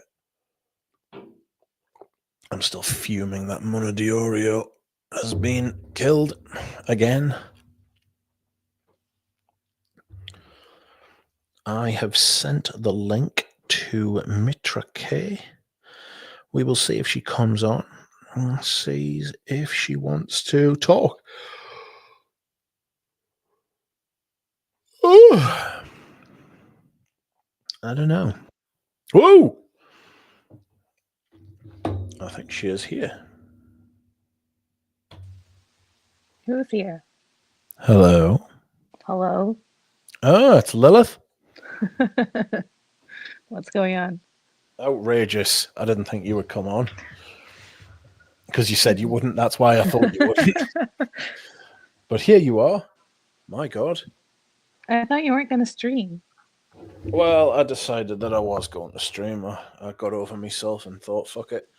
We'll do it live. And so here we are.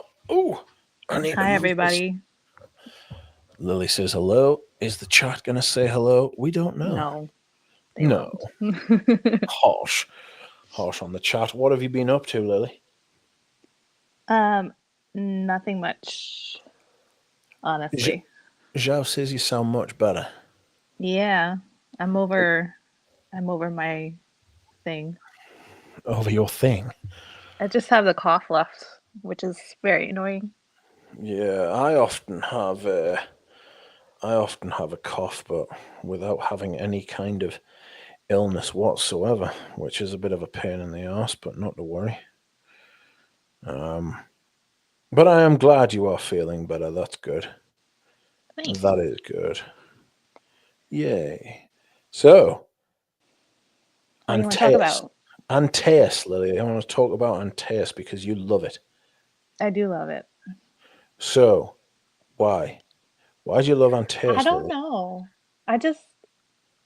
People were talking about it, and then I happened to find one on eBay, and I got it. And the first time I smelled it, I was like, "Ooh, Ooh, nice, ooh." ooh. Well, I didn't say it as flat as that, but I didn't want to reenact it here. But Ooh. literally, it's like it has everything. It has everything. It has the rose, it Hmm. has the leather, it has the It's castoreum. spicy. Yes, It's yes, a little bit yes. spicy, a little bright at the top, and then it's like inky. It's I black. don't know. Have you ever smelled Balenciaga's Hohang Club? No, but I know it gets talked about in the streams a lot. Yeah, I think that smells like Aventus, Antaeus, sorry. It definitely has that kind of vibe. It's got the patchouli, patchouli animalic leather Hmm. rose thing going on that a lot of people respond to, like you. You respond to it. Do you like it better than Antaeus? No, I don't. Okay. No, I don't. I think Antaeus is an absolutely outrageous perfume. It's fantastic. It is. So I don't know if I'll venture any more off from that because it might be futile. And Yeah, yeah. I'll just keep No, what I have. I'm not gonna chase after something else. yes, I kind of feel similarly about perfume and stuff like that at the minute. I'm not really looking to buy anything. I got on Sans Japonais, which I'd been looking to buy. I managed to pick up a Pelargonium, so that was good. Smells a bit like Nexon by Tower, which will have Pradeep fuming, no doubt, but it is fantastic. And I got a candle. I got an Ensemble Japonais candle, would you believe? Which was fun. Did you light it already? Or No, I've actually got my Frederick Mall candle burning, and it's burning at a rate of fucking knots. It definitely doesn't last. I'll tell you what the longest lasting candle I've ever had is. It's oh god, what's it called? Bois d'Argent. It's the Bois d'Argent candle. It's easily the longest lasting candle I've ever had. Is do you know what I mean? It's fucking it's massive. for Oh, we honestly, have for like nearly 100 USD or whatever it is, it better be that long yeah lasting. yeah. The Frederick Mall one's much more expensive, but Hmm. wait there we have Mitra K. Mitra! Hi. Hi! Hi. How are you? I'm okay. How are you? All right. I just got to my hotel Oh, and awesome. I'm gonna bitch like for 5 seconds about people who stink in the plane. God, take a fucking shower before you get to the plane. Like, why? Why? Holy shit. How can you just roll in at 5 o'clock in the morning? You have no excuse. Like, you have no excuse. It was So not. they probably like rolled out of bed, hungover and stuff, and needed to make their flight. So Ah, like, like they roll in there and it's just like, but it's not even like last night and I didn't shower. It's like, it's about a month that I have not showered and I'm wow. so greasy. Ew. I show up in the airport like first thing in the morning and I'm like, not only that I'm a bitch because I woke up at 2:45 in the morning. Then I get there and there's a bunch of people, and I have to wait in line. Then I have to endure the stench the whole flight. Oh, it was bad. It was bad. I sent a picture to me. Rich? Hello. Could you smell them before you boarded the plane? So here's what happened. So I had the shittiest luck ever in terms of the flights. So that's keep that in mind. And then I get to the flight, and then there's 2 empty seats beside me. I'm sitting at the window thing, and there are 2 empty seats beside me, and then there's 2 empty seats on the other side, and there's a guy sitting by the window. Then I get there, and then I'm like, oh, maybe I lucked out this time. And and the gate closed and everything, and I was like, oh, great. And then somebody from the back moved to the chair, the aisle side, and then 2 other guys moved to the other chair. And I don't know who was responsible for that stench, but whoever it was awful, like awful. Oh, I have the worst luck with these things. Just gonna You gotta carry the Vicks Vapor Rub, the mentholated stuff, and just dab it under your nose. Right? I should have. And that's why I got off in Toronto, and I was like, man, I need to spray myself with something that overpowers everything. What I smell. Do you think you got complaints from you over spraying Antaeus on the plane? Well, I dare them to complain. And do I look like someone who did the shiz? I mean, to be honest, okay, so all right, I get it. Scent-free environment, all of that. But God, if you I actually don't take any perfumes with me when I'm traveling. I don't. And it's a topic that I wanted to talk to people about. Do you take any perfume with you when you travel? I take up to 2 small decants, depending on, I think, how long I stay. And I don't think I stay anywhere more than 4 or 5 days. So that's enough for me. So I don't take anything. I just want to experience whatever is there. Yeah. And that then makes sense. Right? And then where was I going with this? I don't take anything with me when I go, but and I try to be kind of respectful of everyone in the sensory environment or whatever that is. But if you're gonna come at me, bro, with your stink, I'm gonna have to, arm myself. In an airport. Well, yes, as an Iranian, would that go so well? Because, yes, thank you, Dahlia. They were almost actually today I was not picked for random, search or something, because usually I'm always. Are you serious? Oh my goodness, that doesn't sound like it's random. yeah. I'm like, this is random. Is that happening every time? It might not be random. Anyway. Was he wearing Kuros, Mitra? No, he was wearing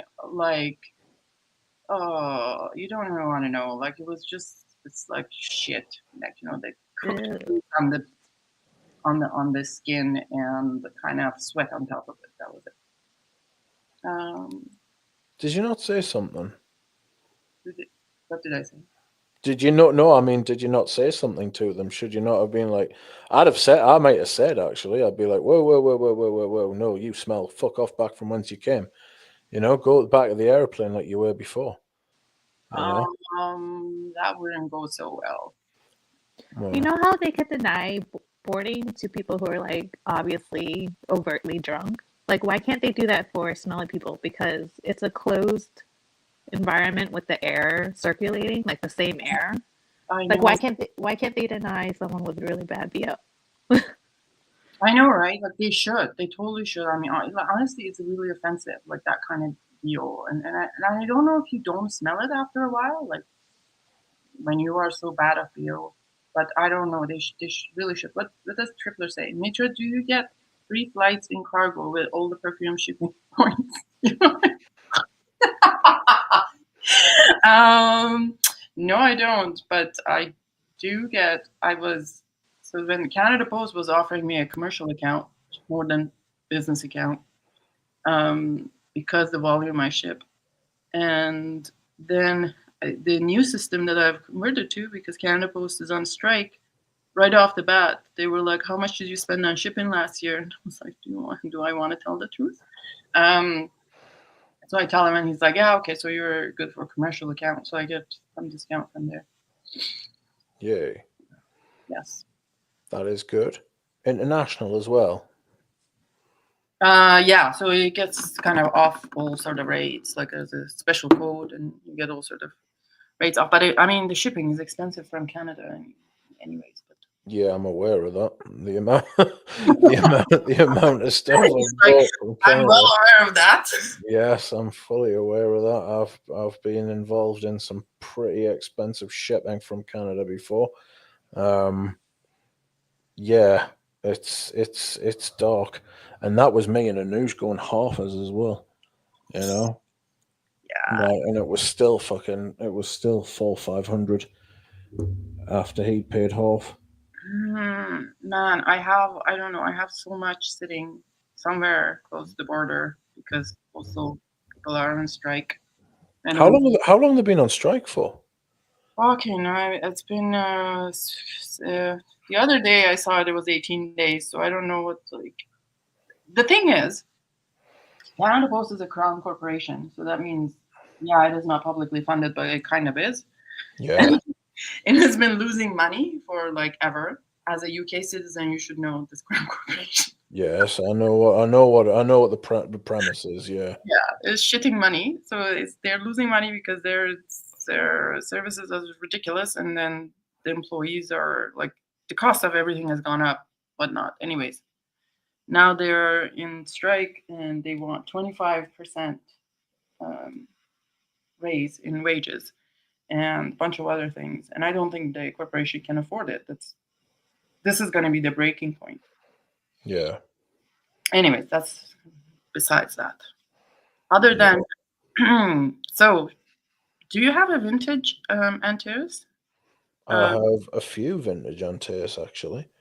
Hmm. I have one with an arm's reach. Hold on. Oh god, that draw's heavy.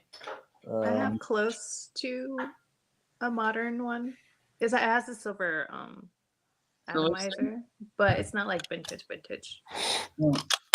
Yeah, this is a vintage one. Why'd you ask? Yeah. What's the difference that you get between the vintage and the vintage one is a lot more. Well, it's probably easier to tell you what the modern one's like.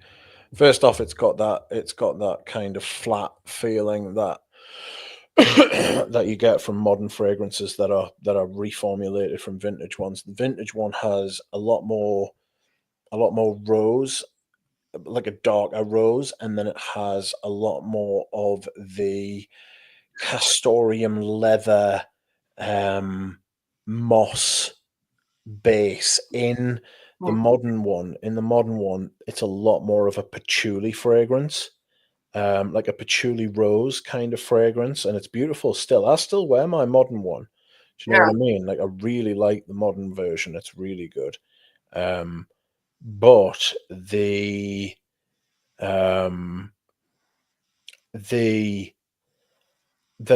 vintage one has like this quintessentially 80s dark rose. I kind of imagine it's kind of like what Prince would have worn. To me, it's like the smell of Prince. You know, it's got that quite dark, classy, sexy kind of like intelligent newness kind of thing, but from a bygone age. You know, it smells very of its time. You would never ever make anything remotely like this now.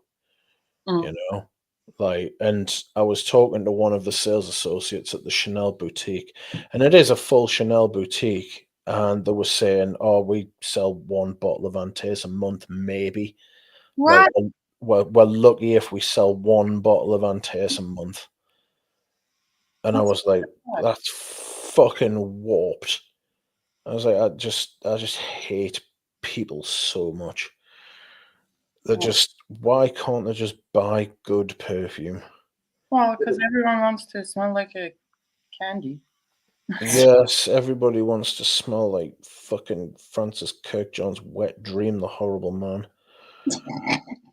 To be honest, I would have never tried it if it wasn't for RN telling me that I would like it. And I'm like, okay, let's give this a try and see how it is. And I have both, like a decanter of vintage. I don't think I've tried the vintage. I've tried the new one, and I still like it. It's very wearable. Yeah. Now curious about the vintage, and there's the vintage ones, like it's. I mean, I've got it right here. What am I saying? I'll just tell you what I'm smelling. It's got that castor. Have you ever smelled Queer Moresque?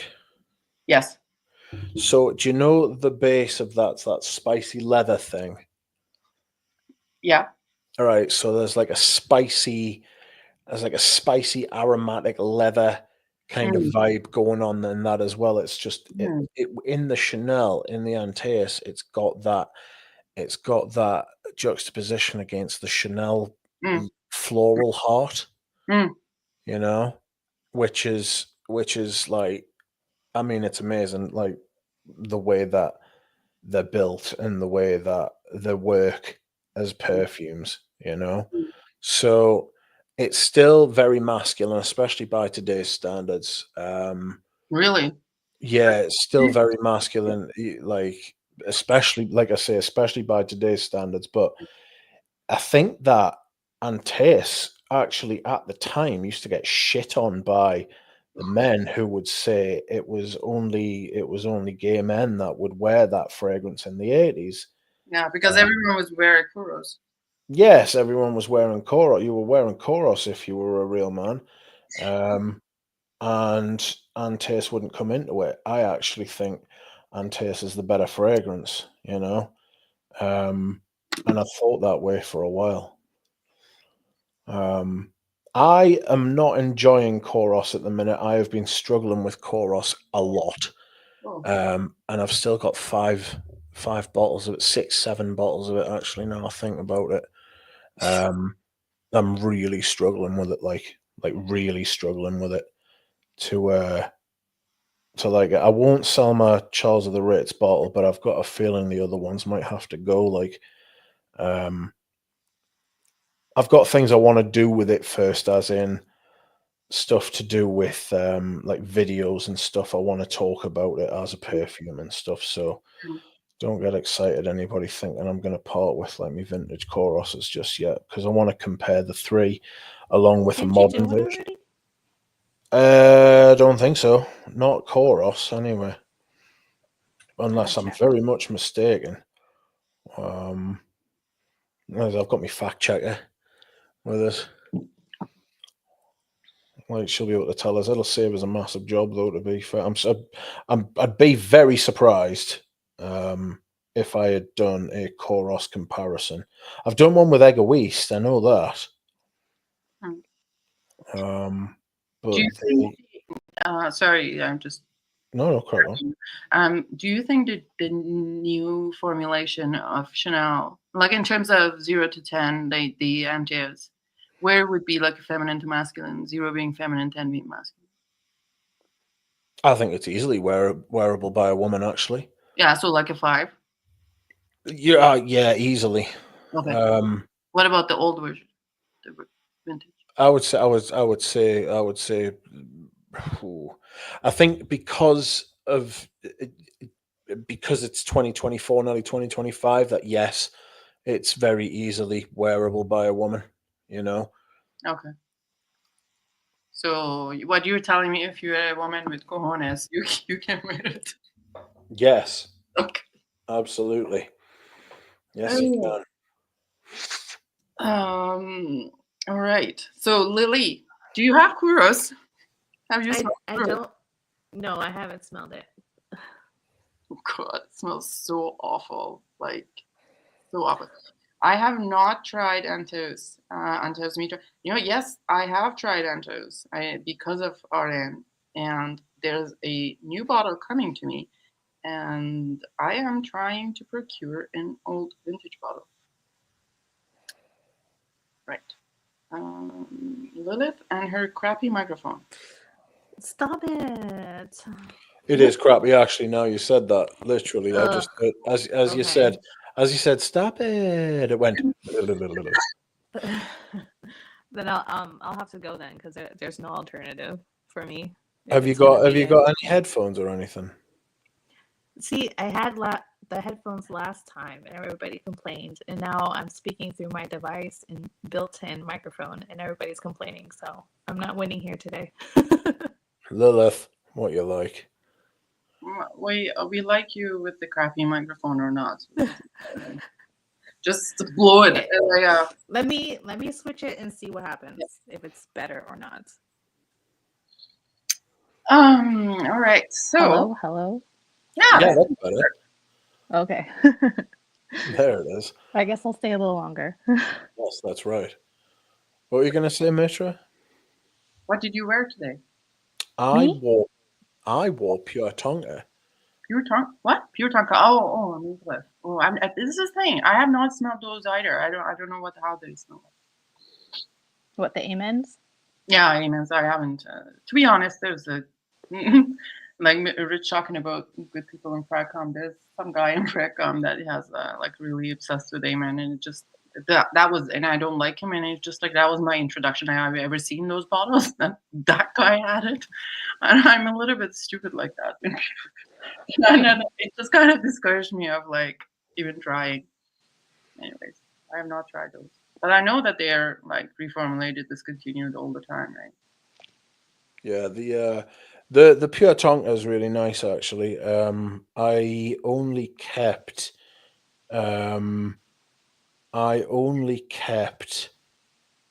3 or 4 of them. I've kept the original. I've kept I've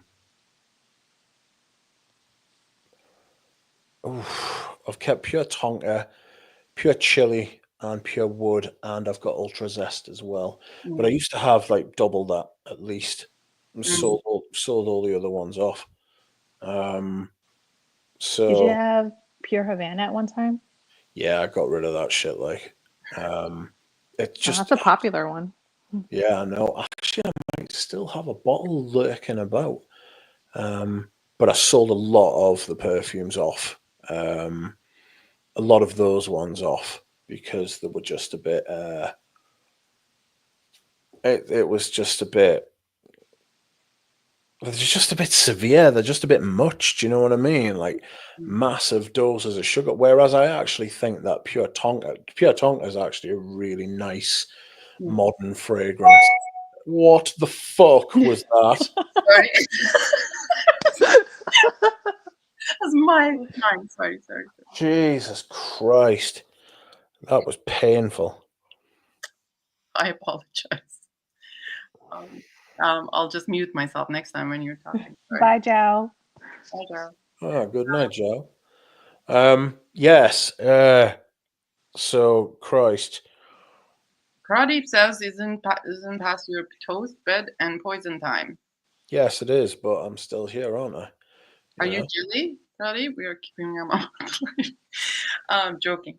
Mugler has never made a good fragrance. I think they have. Like I actually like the Over the Musk one that what was your previous guest talked about? Yes, Houdini. Yeah, that's actually a nice one, but unfortunately is discontinued. And then there's another one. I think it's called Naughty Fruity or something. Which is like what? I haven't smelled that one. I apologize to the audience. I did not realize I'm gonna say those words. Oh my god! Some names are so silly. Like you just even before you don't realize it until you say it out loud. So that's not bad. But I haven't tried. Oh yeah, I have tried Oriental Express, and there's another one like a wood something, but not tried those. And you can buy them for fairly cheap now. Ban Space Out. What did the Space Out say? Chanel has never made a good fragrance. I agree. Someone should kick Space Out out. Space Out out. It's an outrageous suggestion. Correct. That's just sacrilege. Okay. What were you wearing, Lily? Now that you have muted yourself. Oh, sorry. I wore Gaumont Coquine by your decant that I got. Oh, that's nice. Did I send you a sample of Fib Gourmand too, or it was just a Gourmand? No, it was just the ones that I wanted, that I got. Yeah. They are awfully close actually, the Fib Gourmand and Gourmand cookie. If there is any difference, to be honest, I don't detect it. Have you tried it? I'm talking about wearing a Gourmand Which one? fragrance. Are you tried it, Rich? No, I Gourmand cookie. I'm talking to him. Yes, I have. I'm not a fan. Okay. I'm not a fan of that sort of. It's a reformulation of something that came before, isn't it? No, Gourmand Coquine was the original, and then from the Luxure Charnel collection, and then they made it to Feb Gourmand, which is Yes. Yeah. They moved it. Yeah.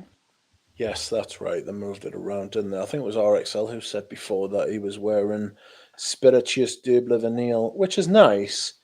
I don't know that I want to smell that vanillic. You know, it's not really my style. I prefer my vanilla to be matched with something. You prefer it to be what? Sorry. No, I'm saying. Never mind. Drier. Never mind. Yeah. Yeah, something a bit less sort of goopy and syrupy. Do you know what I mean? What would that be? Tejota's quite like that. I really like the smell of Tejota actually. Dude, Tejota smells like a cake batter to me. Mm. Like a vanilla cake batter. How is that? Yeah, like that kind of like goopy, syrupy, thick sort of silliness.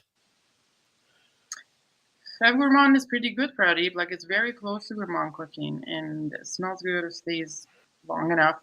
I like it. I like it. But to be honest, and to be fair, would I pay 690 Canadian for a $200 ml bottle? No, I don't think it doesn't have that elegance. It's a beautiful, comforting scent, but it's not like something I would wear for night out. If I have night out and I haven't conked by 9 o'clock. Yeah. No, I get what you're saying. Lily, there are some questions in the chat for you. You don't want to address any of them? No, I do not. Okay. I plead the fifth. So, guys, knock it off with the question. Okay. Twice. You know what? Space out. And I'm actually like, this is in relation to a little bit of what you were saying, Rich. Like, not I'm tired of what I have, but I'm just like all these bottles. Sorry. Fuck. I don't know how to do this. Like, I should just get out of this fucking thing. Okay, sorry. I quit. I quit the mail, so it won't go. Fuck. I am like, all these bottles are sitting around. Yes, they smell good, but I haven't worn some of them like in years.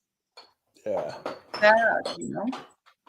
Yeah, it feels good as well. People are scared to do it. It actually feels really good to clear out that excess. It's like I imagine it's what losing weight feels like. I imagine it's what like, you know, just I don't know, just like those people who drop everything and go and live in the fucking mountains, you know? And Like, honestly, it's almost like a relationship. Like, you know, like you're kind of like, oh, how and how about ending it and cutting off. I'm not talking about romantic relationship. I'm talking about like friendship. yeah. And you just like think about it and think about it, and just like you killing yourself, and eventually you just end, and then you never. I mean, for me, anyways, you never think about it again. I mean, you do think about it once in a while, but it just feels good, you know? Yeah. I do know what you mean. Sorry, I'm just blowing out my candle. I've got the Frederick Mall incense one. It is very, very nice.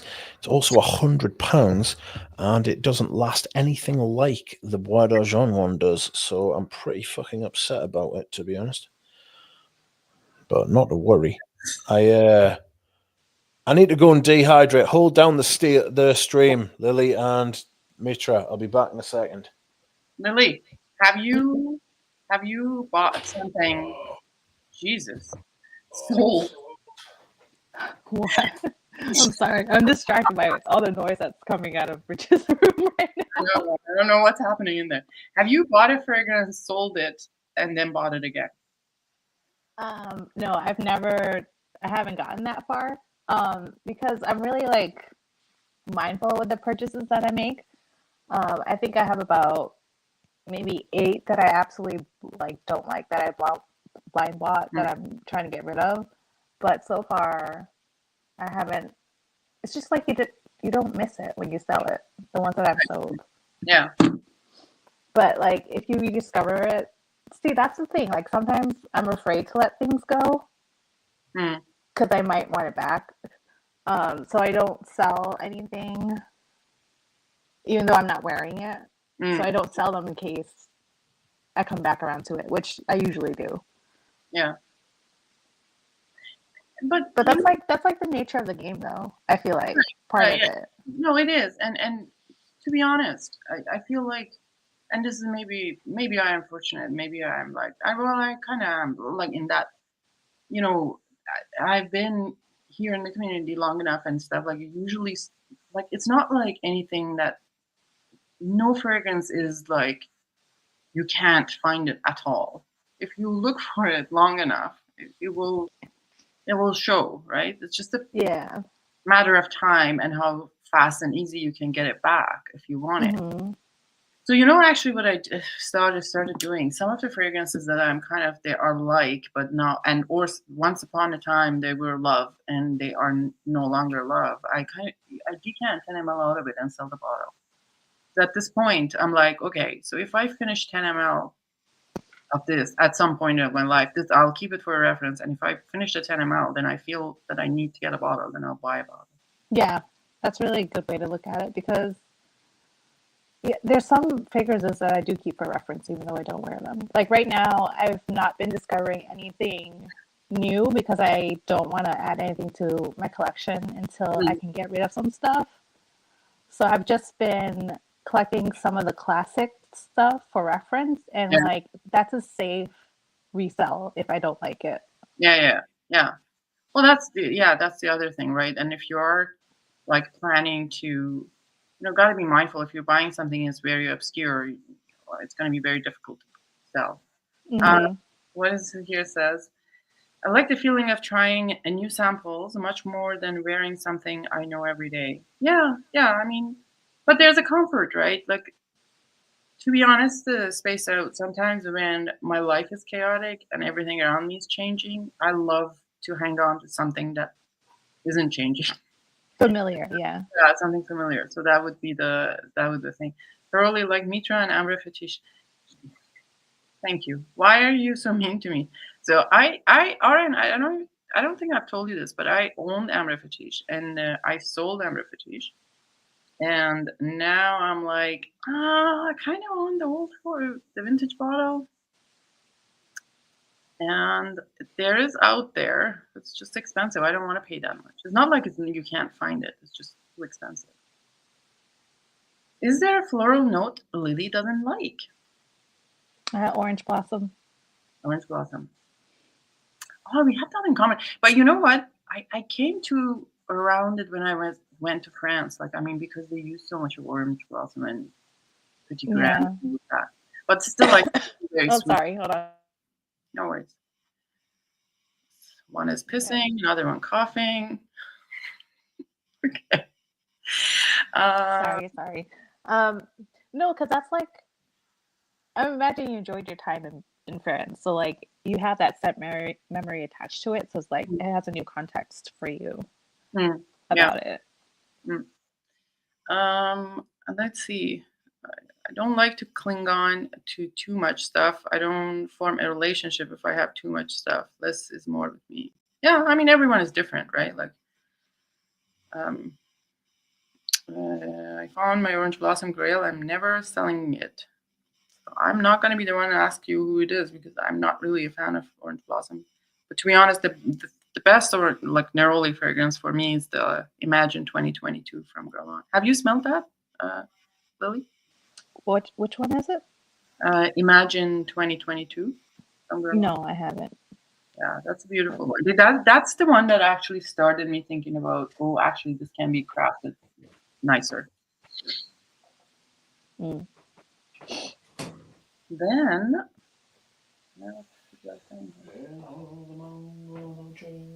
what's it on for Poison Night? Jesus. I agree, Mitra. You need something you know and want to return to a familiar, safe space in fragrance. Long night, this one. Okay, you guys are bored? Like, I can shut up then. What are we talking about? We were talking about how about you? Have you bought a bottle of fragrance, sold it, and bought it again? No. What? No, I have never done that. Whoa. Okay. I have bought a bottle. I have bought a bottle, used it, and then bought it again. But I have never bought a bottle, bought a bottle, sold it, and then bought it again. You know, no, that would defeat the point of selling it. Okay, so let me ask you this question: have you had anything that smelled absolute shit for you at the beginning, and you kind of left it aside and smelled it one day, and you fell in love with it? I think there was something you had said before. I can't remember. Yes, but I can't remember what it is. Yes, but I can't remember what it is. It has happened the other way around, though. There's been stuff that I've bought, smelled, thought was lovely, and then turned to shit. What was Patchouli Noisette is one of them. It Oh. is there's a fucking amber wood type material in there that is just absolutely fucking rotten. Because I don't like amber woods, you know, and Orange Sirocco, I really like that. There's a couple of mentions of Orange Sirocco, Dahlia and Pradeep. I really like the way it smells, actually, but it's nothing compared to stuff like a Rose de Jamal, Vanille Havane, Mousse de Sable, all of the Oriental Valeurs, all of them sort of things. You know, they've the last two perfumes have not been great. Excluding the oud. The oud's quite nice, but it's again, that's not the type of brand I thought they were. I didn't think they would start doing stuff like that. If you're gonna make an oud, just make an oud. Just make a fucking oud perfume.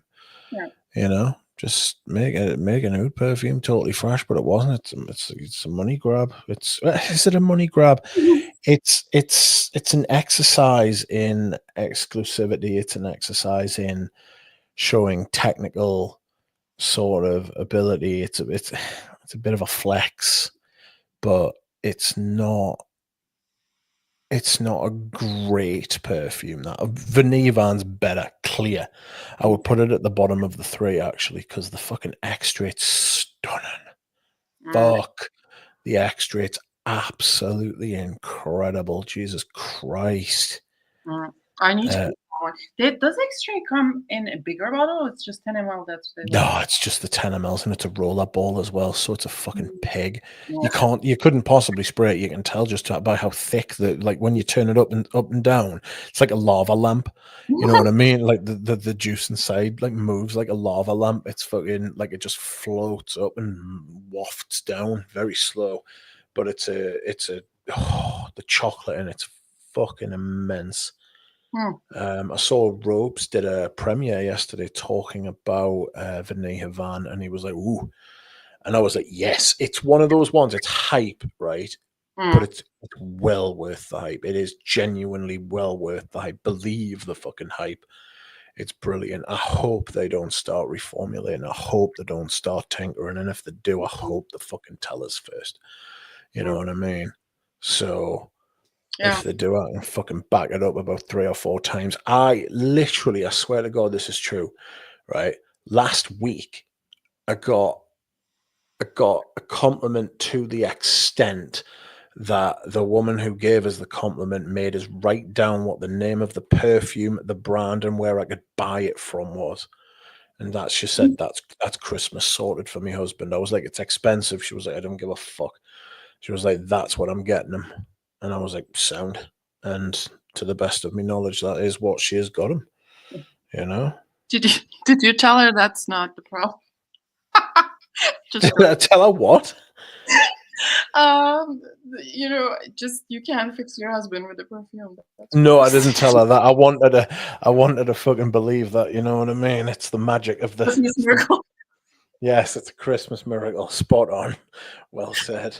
But she was like, it's fucking amazing. She was like, you smell absolutely fucking amazing. And I was like, I do, that's right.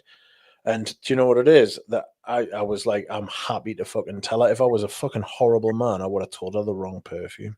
Yeah, why do people do that? That's Well, absolutely ridiculous. people are dickheads. That's why people think that they've got fucking some sort of monopoly on fucking, like, the people use the modern term gatekeeper, right? But I don't know that I mean it describes in modern parlance, it delivers the message, but I think it's motivated by jealousy, it's motivated by snobbery, it's motivated by basically being a bit elitist, you know. And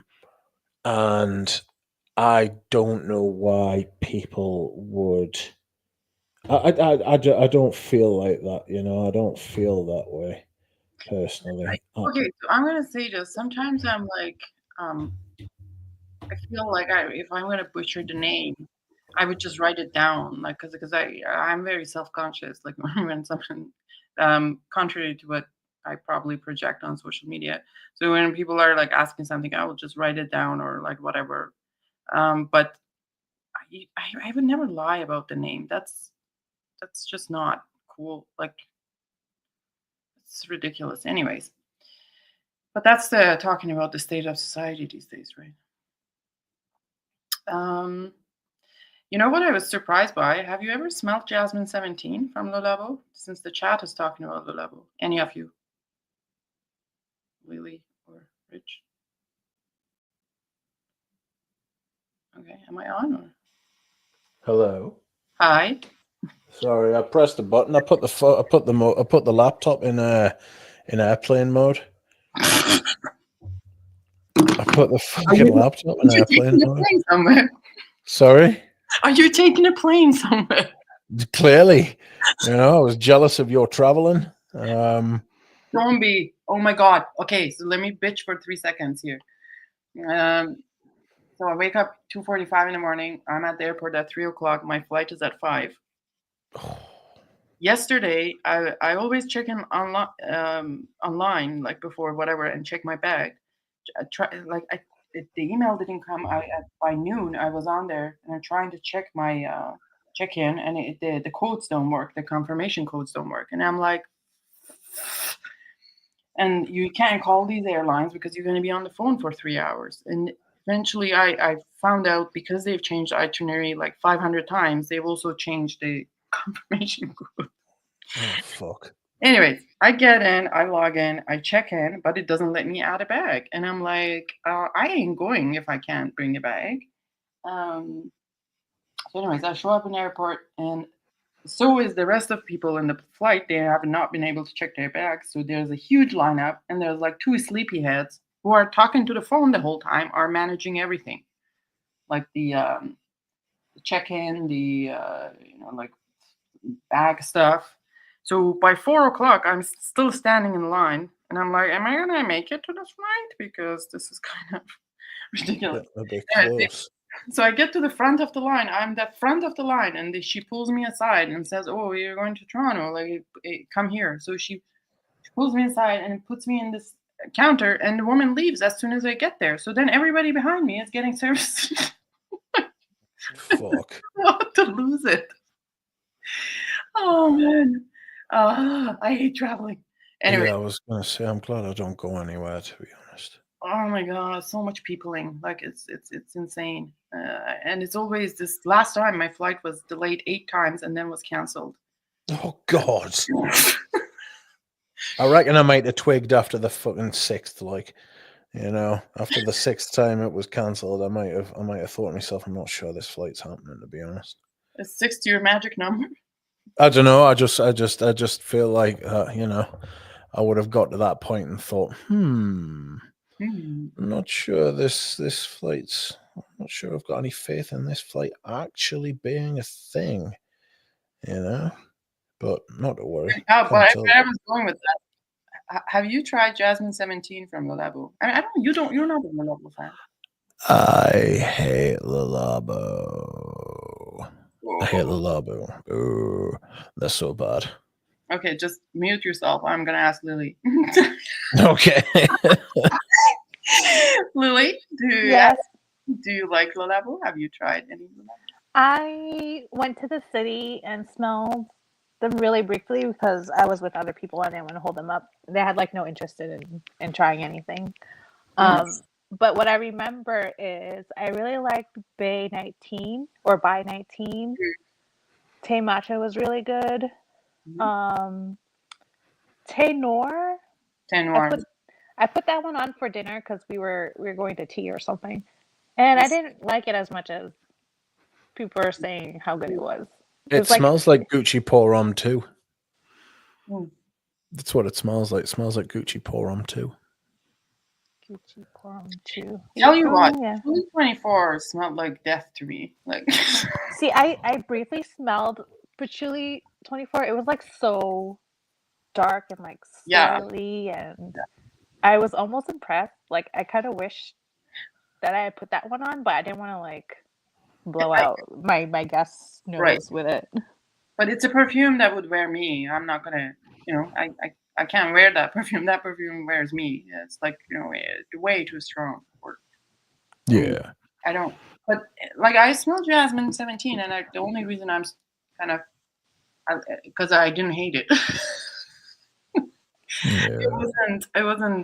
And Le Labo does this all the time, right? It's never like about the perfume itself. It's always about the note that's mentioned. It did smell soapy to me, which is like the whole kind of line is soapy. The London exclusive is nice. Huh? You said Le Labo was soapy? Yeah, a lot of them are soapy. These recent ones, like at least the top notes are quite soapy. Winnie 44 and Must 25 as well. The London exclusive. Is that Moustachen London exclusive? I don't know which one that is. Poivre 23, I've heard smells like BO. And cumin. Oh my God. Just put it on silent, Mitra. You know what happened though? Because this is my kiddo is trying to download an app. Oh. And I get a notification. And I can send a message and say, "Are you rascal? I see you. You're not installing any apps." Is he installing apps? Is he? Well, he was trying to make a Google account for himself the other day, and I'm like, "Motherfucker!" He's like, "What's your phone number, Mom?" And I was like, "Well, you know what my phone number is." And I kind of start reciting it, and I'm like, I wasn't paying attention to what he's doing. And then I get there, and it was like he's entering my phone number to a Google account, and I'm like, "What?" And he's like, "Well, Mom, that's how I'm gonna get an Amazon account and buy stuff." And I'm like, "Who the fuck? Money? Yeah. Are you gonna steal my credit card and put the numbers in there too? That is mental. I know, right? It's mad what they can do though when there's like an incentive in front of them to do it. Well, exactly. You know how that my little rascal, he couldn't search stuff, but he wanted stuff on Amazon. He can't read, right? So he gets his brother to type out on Amazon. Oh my gosh. He wants and tells him to add to cart. So I opened my cart and there's like 20 things in my cart. Oh, they are mental. On topic of that. Okay, I think I have to call my Goombas. Obviously, they're watching TV. Holy shit. Mm-hmm. Okay. What else? Hotels. Actually, the hotel is so funny. Like it's like it's like a ship with a round window. Like, there's a huge round window in the hotel room. It looks like a cabin in a ship or something. Anyway, and not So like you're like under the carriage of a boat or something. Yeah, like, I'll send you all pictures. You'll see what it is like. Funny, but it took like the last 800 meters took 15 minutes to get here. Hmm. The traffic, yeah, it doesn't make me too excited about tomorrow. Don't take the taxis. Yeah, Like you're just gonna sit there and the meter's gonna run. So, I know, but this was the airport. I had a huge bag, and yeah. I'm not doing it. But tomorrow, I'll just walk or like Uber it. Yeah, Uber it. So And you took a taxi from the airport to your hotel? Yes. I think when it's like a certain distance or like it takes a certain time, there's like a flat rate. But like once you're in the city, if you take a taxi, they're just gonna run the meter. Because like last time I went, we were like sitting in traffic for like 15 minutes and the meter was just going. We weren't moving anywhere. So we just ended up taking Ubers for the rest of this day. Yeah, I ain't doing that. I'm gonna I think it's walkable from here anyways. Like I mean it's a kilometer. It's also winter, but I don't know. I'll figure it out. I don't know what's happening in the chat. You guys are got distracted looking up.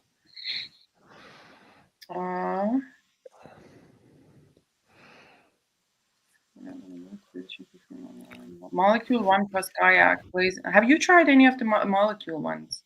No. I only smelled the first one and I didn't really get anything out of it, but because like that was the fragrance when I got into this YouTube space was Molecule 1, like one of the fragrances. So it's very light on me. Yeah. And like it comes and goes, like it plays Ghost, which is fine, but I don't know, it's just okay. I think for layering, it's okay. Like it's better, but like by itself, it's like eh. And my guess is Rich probably hates them. Yeah, they're pretty shit, to be honest. Yeah, they're pretty shit.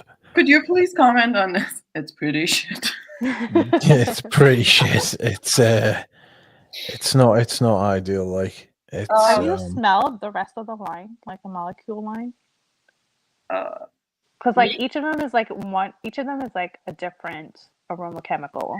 Yeah, I've never smelled I never smelled the number ones. I only smelled molecule 1 plus iris and molecule 1 plus black tea, and I like those.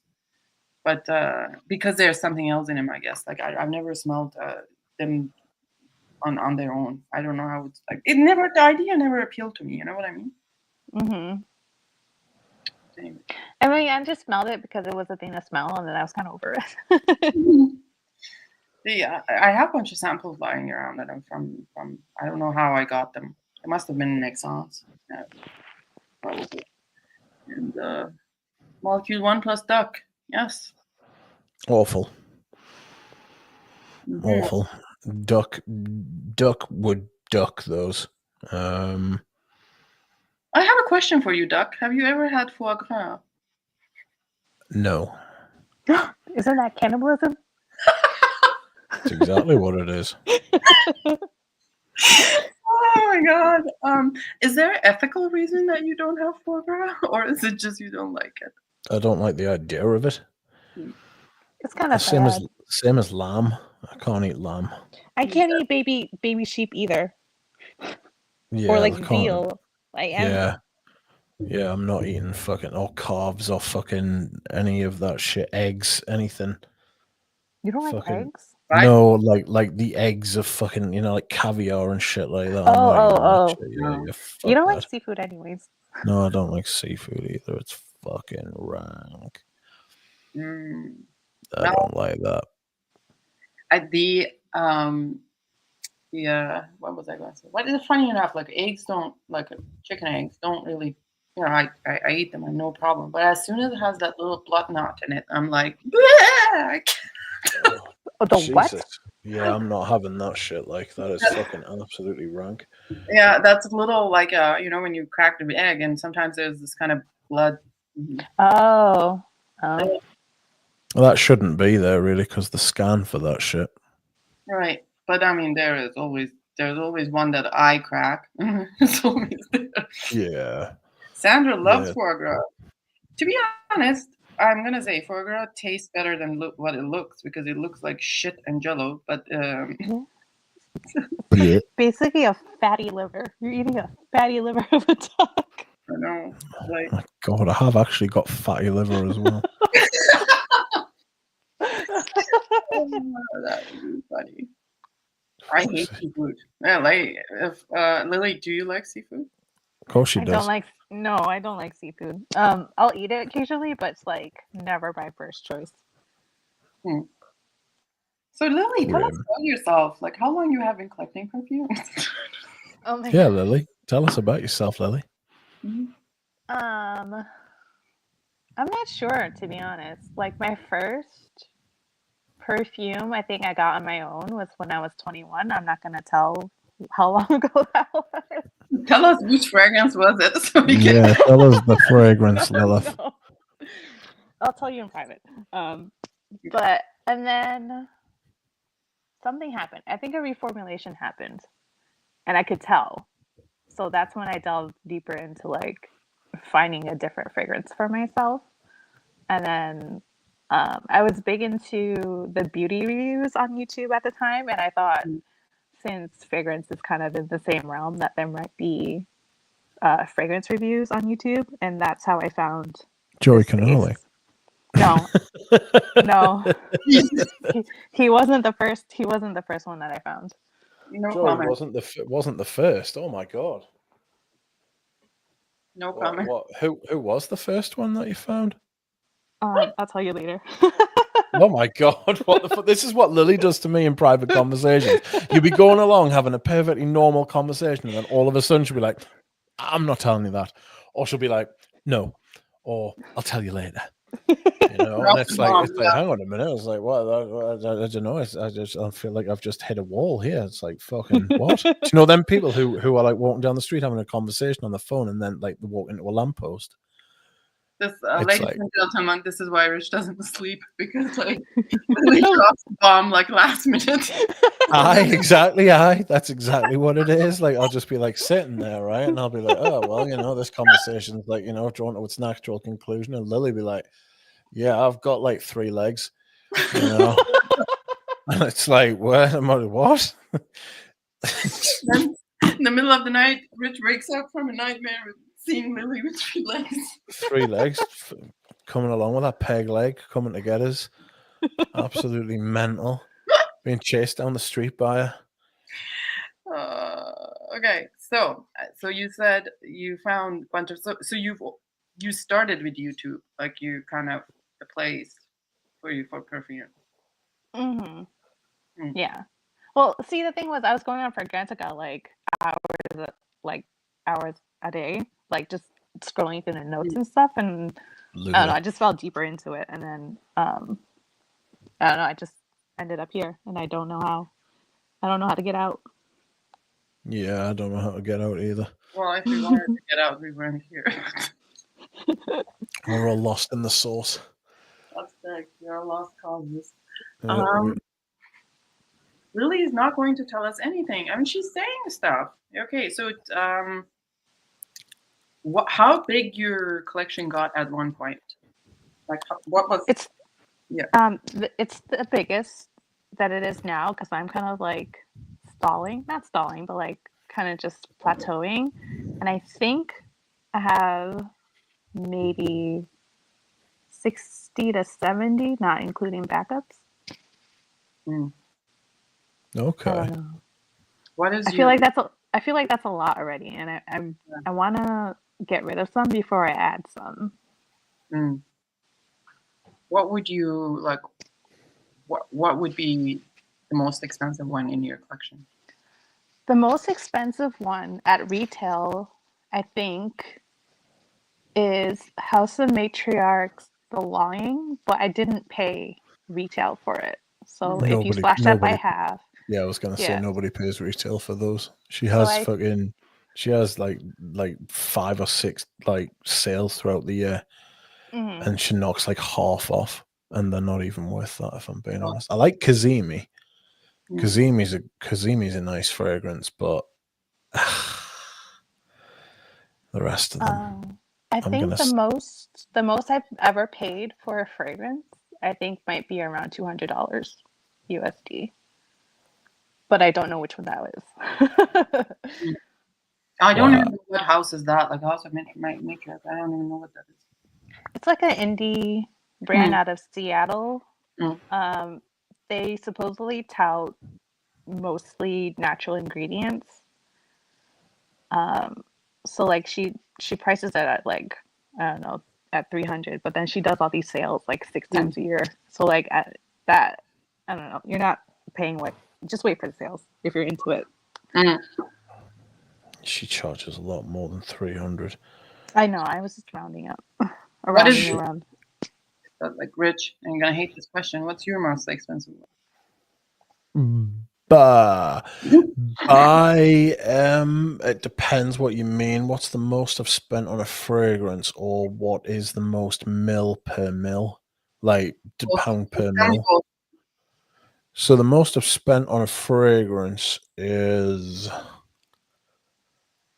actually it's the same fragrance. It's The Night by Frederick Malle. Oh, it's The Night by Frederick Malle. It's the most I've spent on a fragrance. Because I spent the same amount. I spent 800 quid on The Night by Frederick Malle. And I spent 800 quid on the bottle of Derby that I bought, but the bottle of Derby was 200 ml, like a 200 ml bottle, so it was essentially half the price of the Frederick Malle. Bottle that I smelled? You what? Yeah, that you were at Enchanté with Anuj, he brought it out. Yeah. Okay. Derby. Yeah, that was massive. Yes, that's right. Yes. And he said he had that for somebody. I'd love to know who he was giving that to. He didn't tell us either. So. No. I'm quite intrigued. Secret celebrity clientele he probably has that we don't know about. That's outrageous. Can you imagine? I was interested, though. They're not easy to find them. They're not easy to find. I was surprised I managed to get a bottle of it, like. But that was a lot of fucking... That was a lot of fucking juice. That was a lot of juice. 200 mil of any of that shit is mental, but not to worry. What's the cheapest one in your collection? Oh, fuck me. No thanks. What is the cheapest one? It could be that Bogart, that fucking... I mean, I've paid fucking very little for quite a few perfumes. I've got loads of minis as well, so the minis I've paid like 2 and 3 quid for, but you only get like 5 mil, 10 mil, if that. What else? I'm trying to think of like a fuck, because I probably don't own it anymore, Yeah, I've got quite a few cheapies. I mean, I like a bargain, like paid less than 20 quid for me bottle of Ancre Noir. Is there a cheapie that you wear often? Like, I don't know, because there's a kind of like this kind of bias is like, you've got these expensive perfumes, you should wear them. Like some people have the expensive perfumes and don't wear them, and don't want to wear them. But it's like I think you should, but I don't know if I kind of bias myself against the cheap ones, to be honest. Because I've got so many expensive ones that I actually want to fucking wear, like, so it's weird. What's your cheapest? Cheapest for me. I mean, there's been some bottles that been, people like put a full bottle in with the purchase of something that I bought from them. I'm not going to count those, but like being it free. But my cheapest one are probably Zara fragrance. I have a what is that vetiver pamplemousse, and I think I have that one. I know, it's so good. And I have ebony wood, I think from Zara, and I really enjoy those two fragrances. It's like good for whatever it is. I don't know. That would be my cheapest, I think. Last thing is not that cheap, RM, like, to be honest, huh? Oh no, go ahead. Ariana Grande Dahlia. I sold Ariana Grande. Can you believe it? I shipped that fucker yesterday. So you sell your bottles as well. You don't just sell decants. You'll like if you've got. I was never into decants until the Canadian market tanked. Really, Okay. I think the Canadian buy and sell groups like really died in 2022, and it was really difficult to sell anything unless that you would give out for free. And then I was like, oh, I kind of don't want to give out for free, and I like some of these things.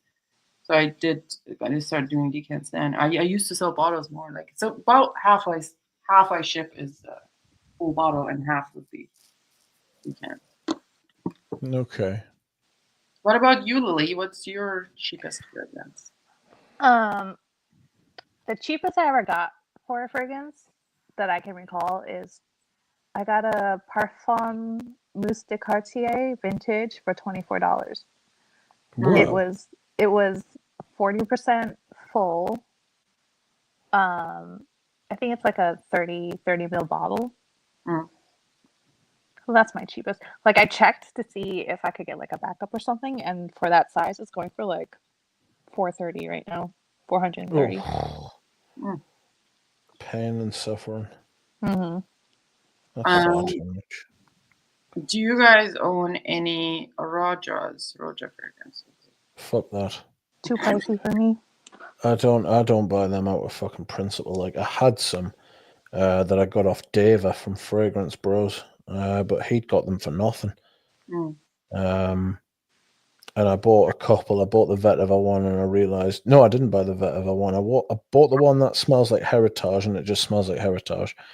And I bought the one that smells like, oh god, I bought Enigma and Scandal. So whichever ones those are, you know. So, and I mean, they're all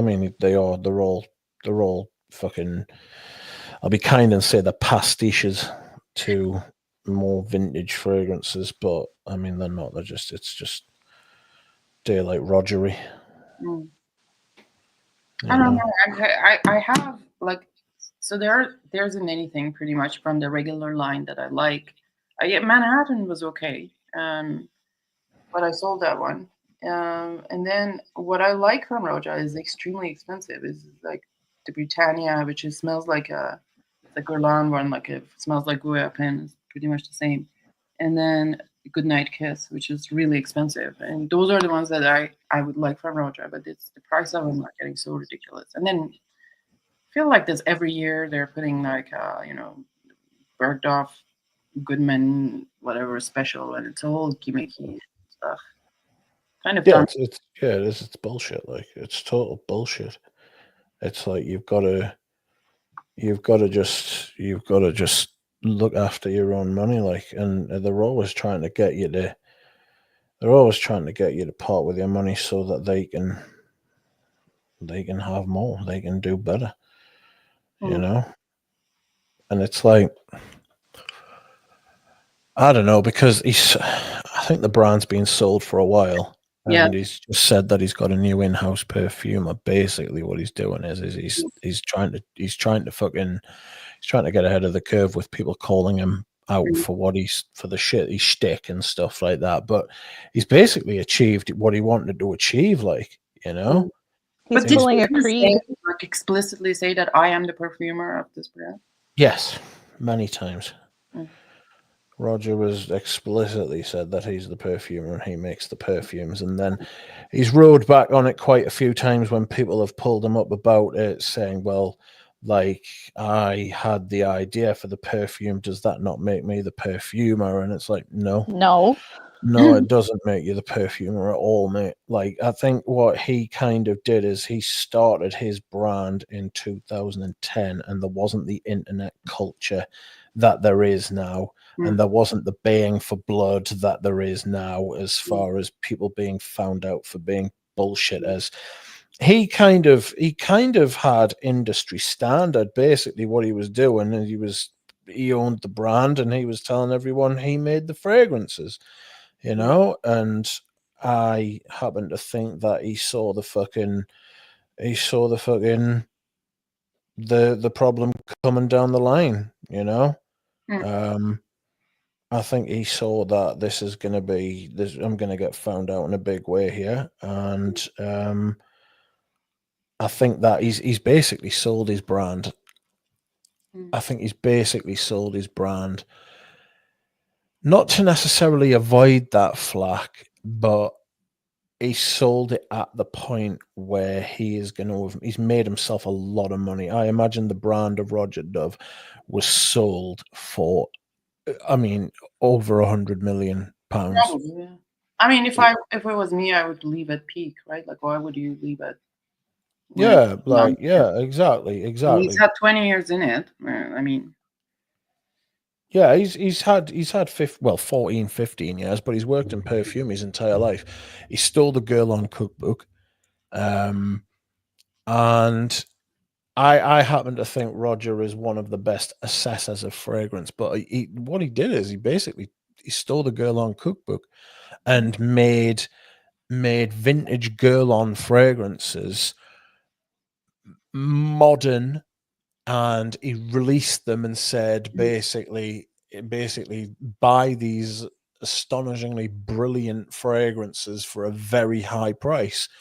And you can do that when you're a smaller brand. Girl On can't do that. Girl On can't charge 800 quid for a bottle.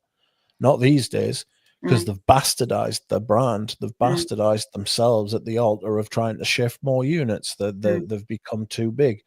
You know, that's the problem. At some point, you reach a level where you've got so big that you have to try and appease more and more people. You reformulate yourself.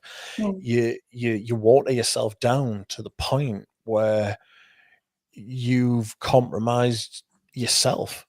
You know, that's what you get with all these fucking influencers, basically. Like, that's you get it with music, you get it with everything. Their early stuff's always great because they're sticking to what they want to do, and you can always tell when the passion's gone. You can always tell when the passion's gone, and they're doing it to try and fucking and appease the bean counters, or they're trying to follow business sense, or they're trying to appeal to these outside forces, forces outside of themselves, and they suffer the Coldplay syndrome. They want desperately to be the best, but they have to settle for being the biggest. Yeah, you know, and I think he's kind of like, even the new bottles don't have even his name on them, right? Like this, the new bottles, the name is gone. So I think within, a few years, he's not even going to associate with that brand. The new bottles that they're putting out at the minute are fucking cheap as all fuck. Yeah, they look bad. They look really cheap. I mean, to be fair, I thought these bottles always looked tacky. With the lids and stuff like that, and I just thought, no, these just look cheap and nasty. In a kind of, in a visual sense, in a stylistic, gaudy, sort of, really gaudy. Yeah, gaudy, tacky, sort of like nasty kind of way. Kind of like that Middle Eastern kind of vibe, in that black and gold. Like, the black and gold kind of vibe is, to me, I find that quite tacky, but that kind of oil and gold sort of thing, it doesn't come across classy. It comes across as being like, as trying to show as much wealth as you possibly can all at once. Yeah. But he was trying to appeal to the, That's exactly what he was trying to do, and he did it to spectacularly. the I imagine he Saudi sold his. Arabia and all those people. That's Yeah, not. I imagine he has sold his brand to an extremely wealthy Arab, and he is laughing all his way at the bank, which is a remarkable achievement for a gay man who is the way he is. Do you know what I mean? He's out and proud. He is flamboyant. He wears outrageous fucking jackets. But he is one of the. He's a fucking sensational fucking presenter. Somebody who, if I had a brand or I had something high end that I wanted to sell, I'd want him to sell it. And it's no fucking surprise to me that he worked in Harrods for years, and he was like the top he worked for Guerlain for years. He was like one of the best salesmen, one of the most successful salesmen. I mean, his actual own personal perfume collection is one of the best in the world, and his knowledge of the history of perfume and his commitment to perfume is unquestionable. He's absolutely remarkable. He's a remarkable man. Just if you're asking us what he did with his actual brand, I mean, I just think he was doing what was par for the course at the time, saying he was the perfumer, saying he was in charge, he was the one making them, he was doing this, that, and the other. That's what everybody else was doing, but it doesn't make it right, you know? So let me ask you a question. So if it was the brand and everything was like what it is today, okay, but he had never said that he was the perfumer, would you have a different opinion of him? Of the brand or him as a man? It implied to me, because if I would have a different opinion of the brand, in that if he turned around and said, "Look, I'm like Frederick Malle. I'm like Frederick Malle. I don't make perfumes. I wouldn't know me Galaxolide from me fucking ethyl maltol. Yeah.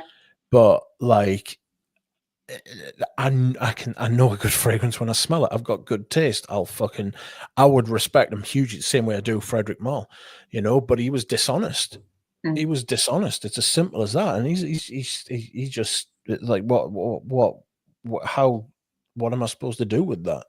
You know, treat him the same way everybody else is, that I can't catch being dishonest.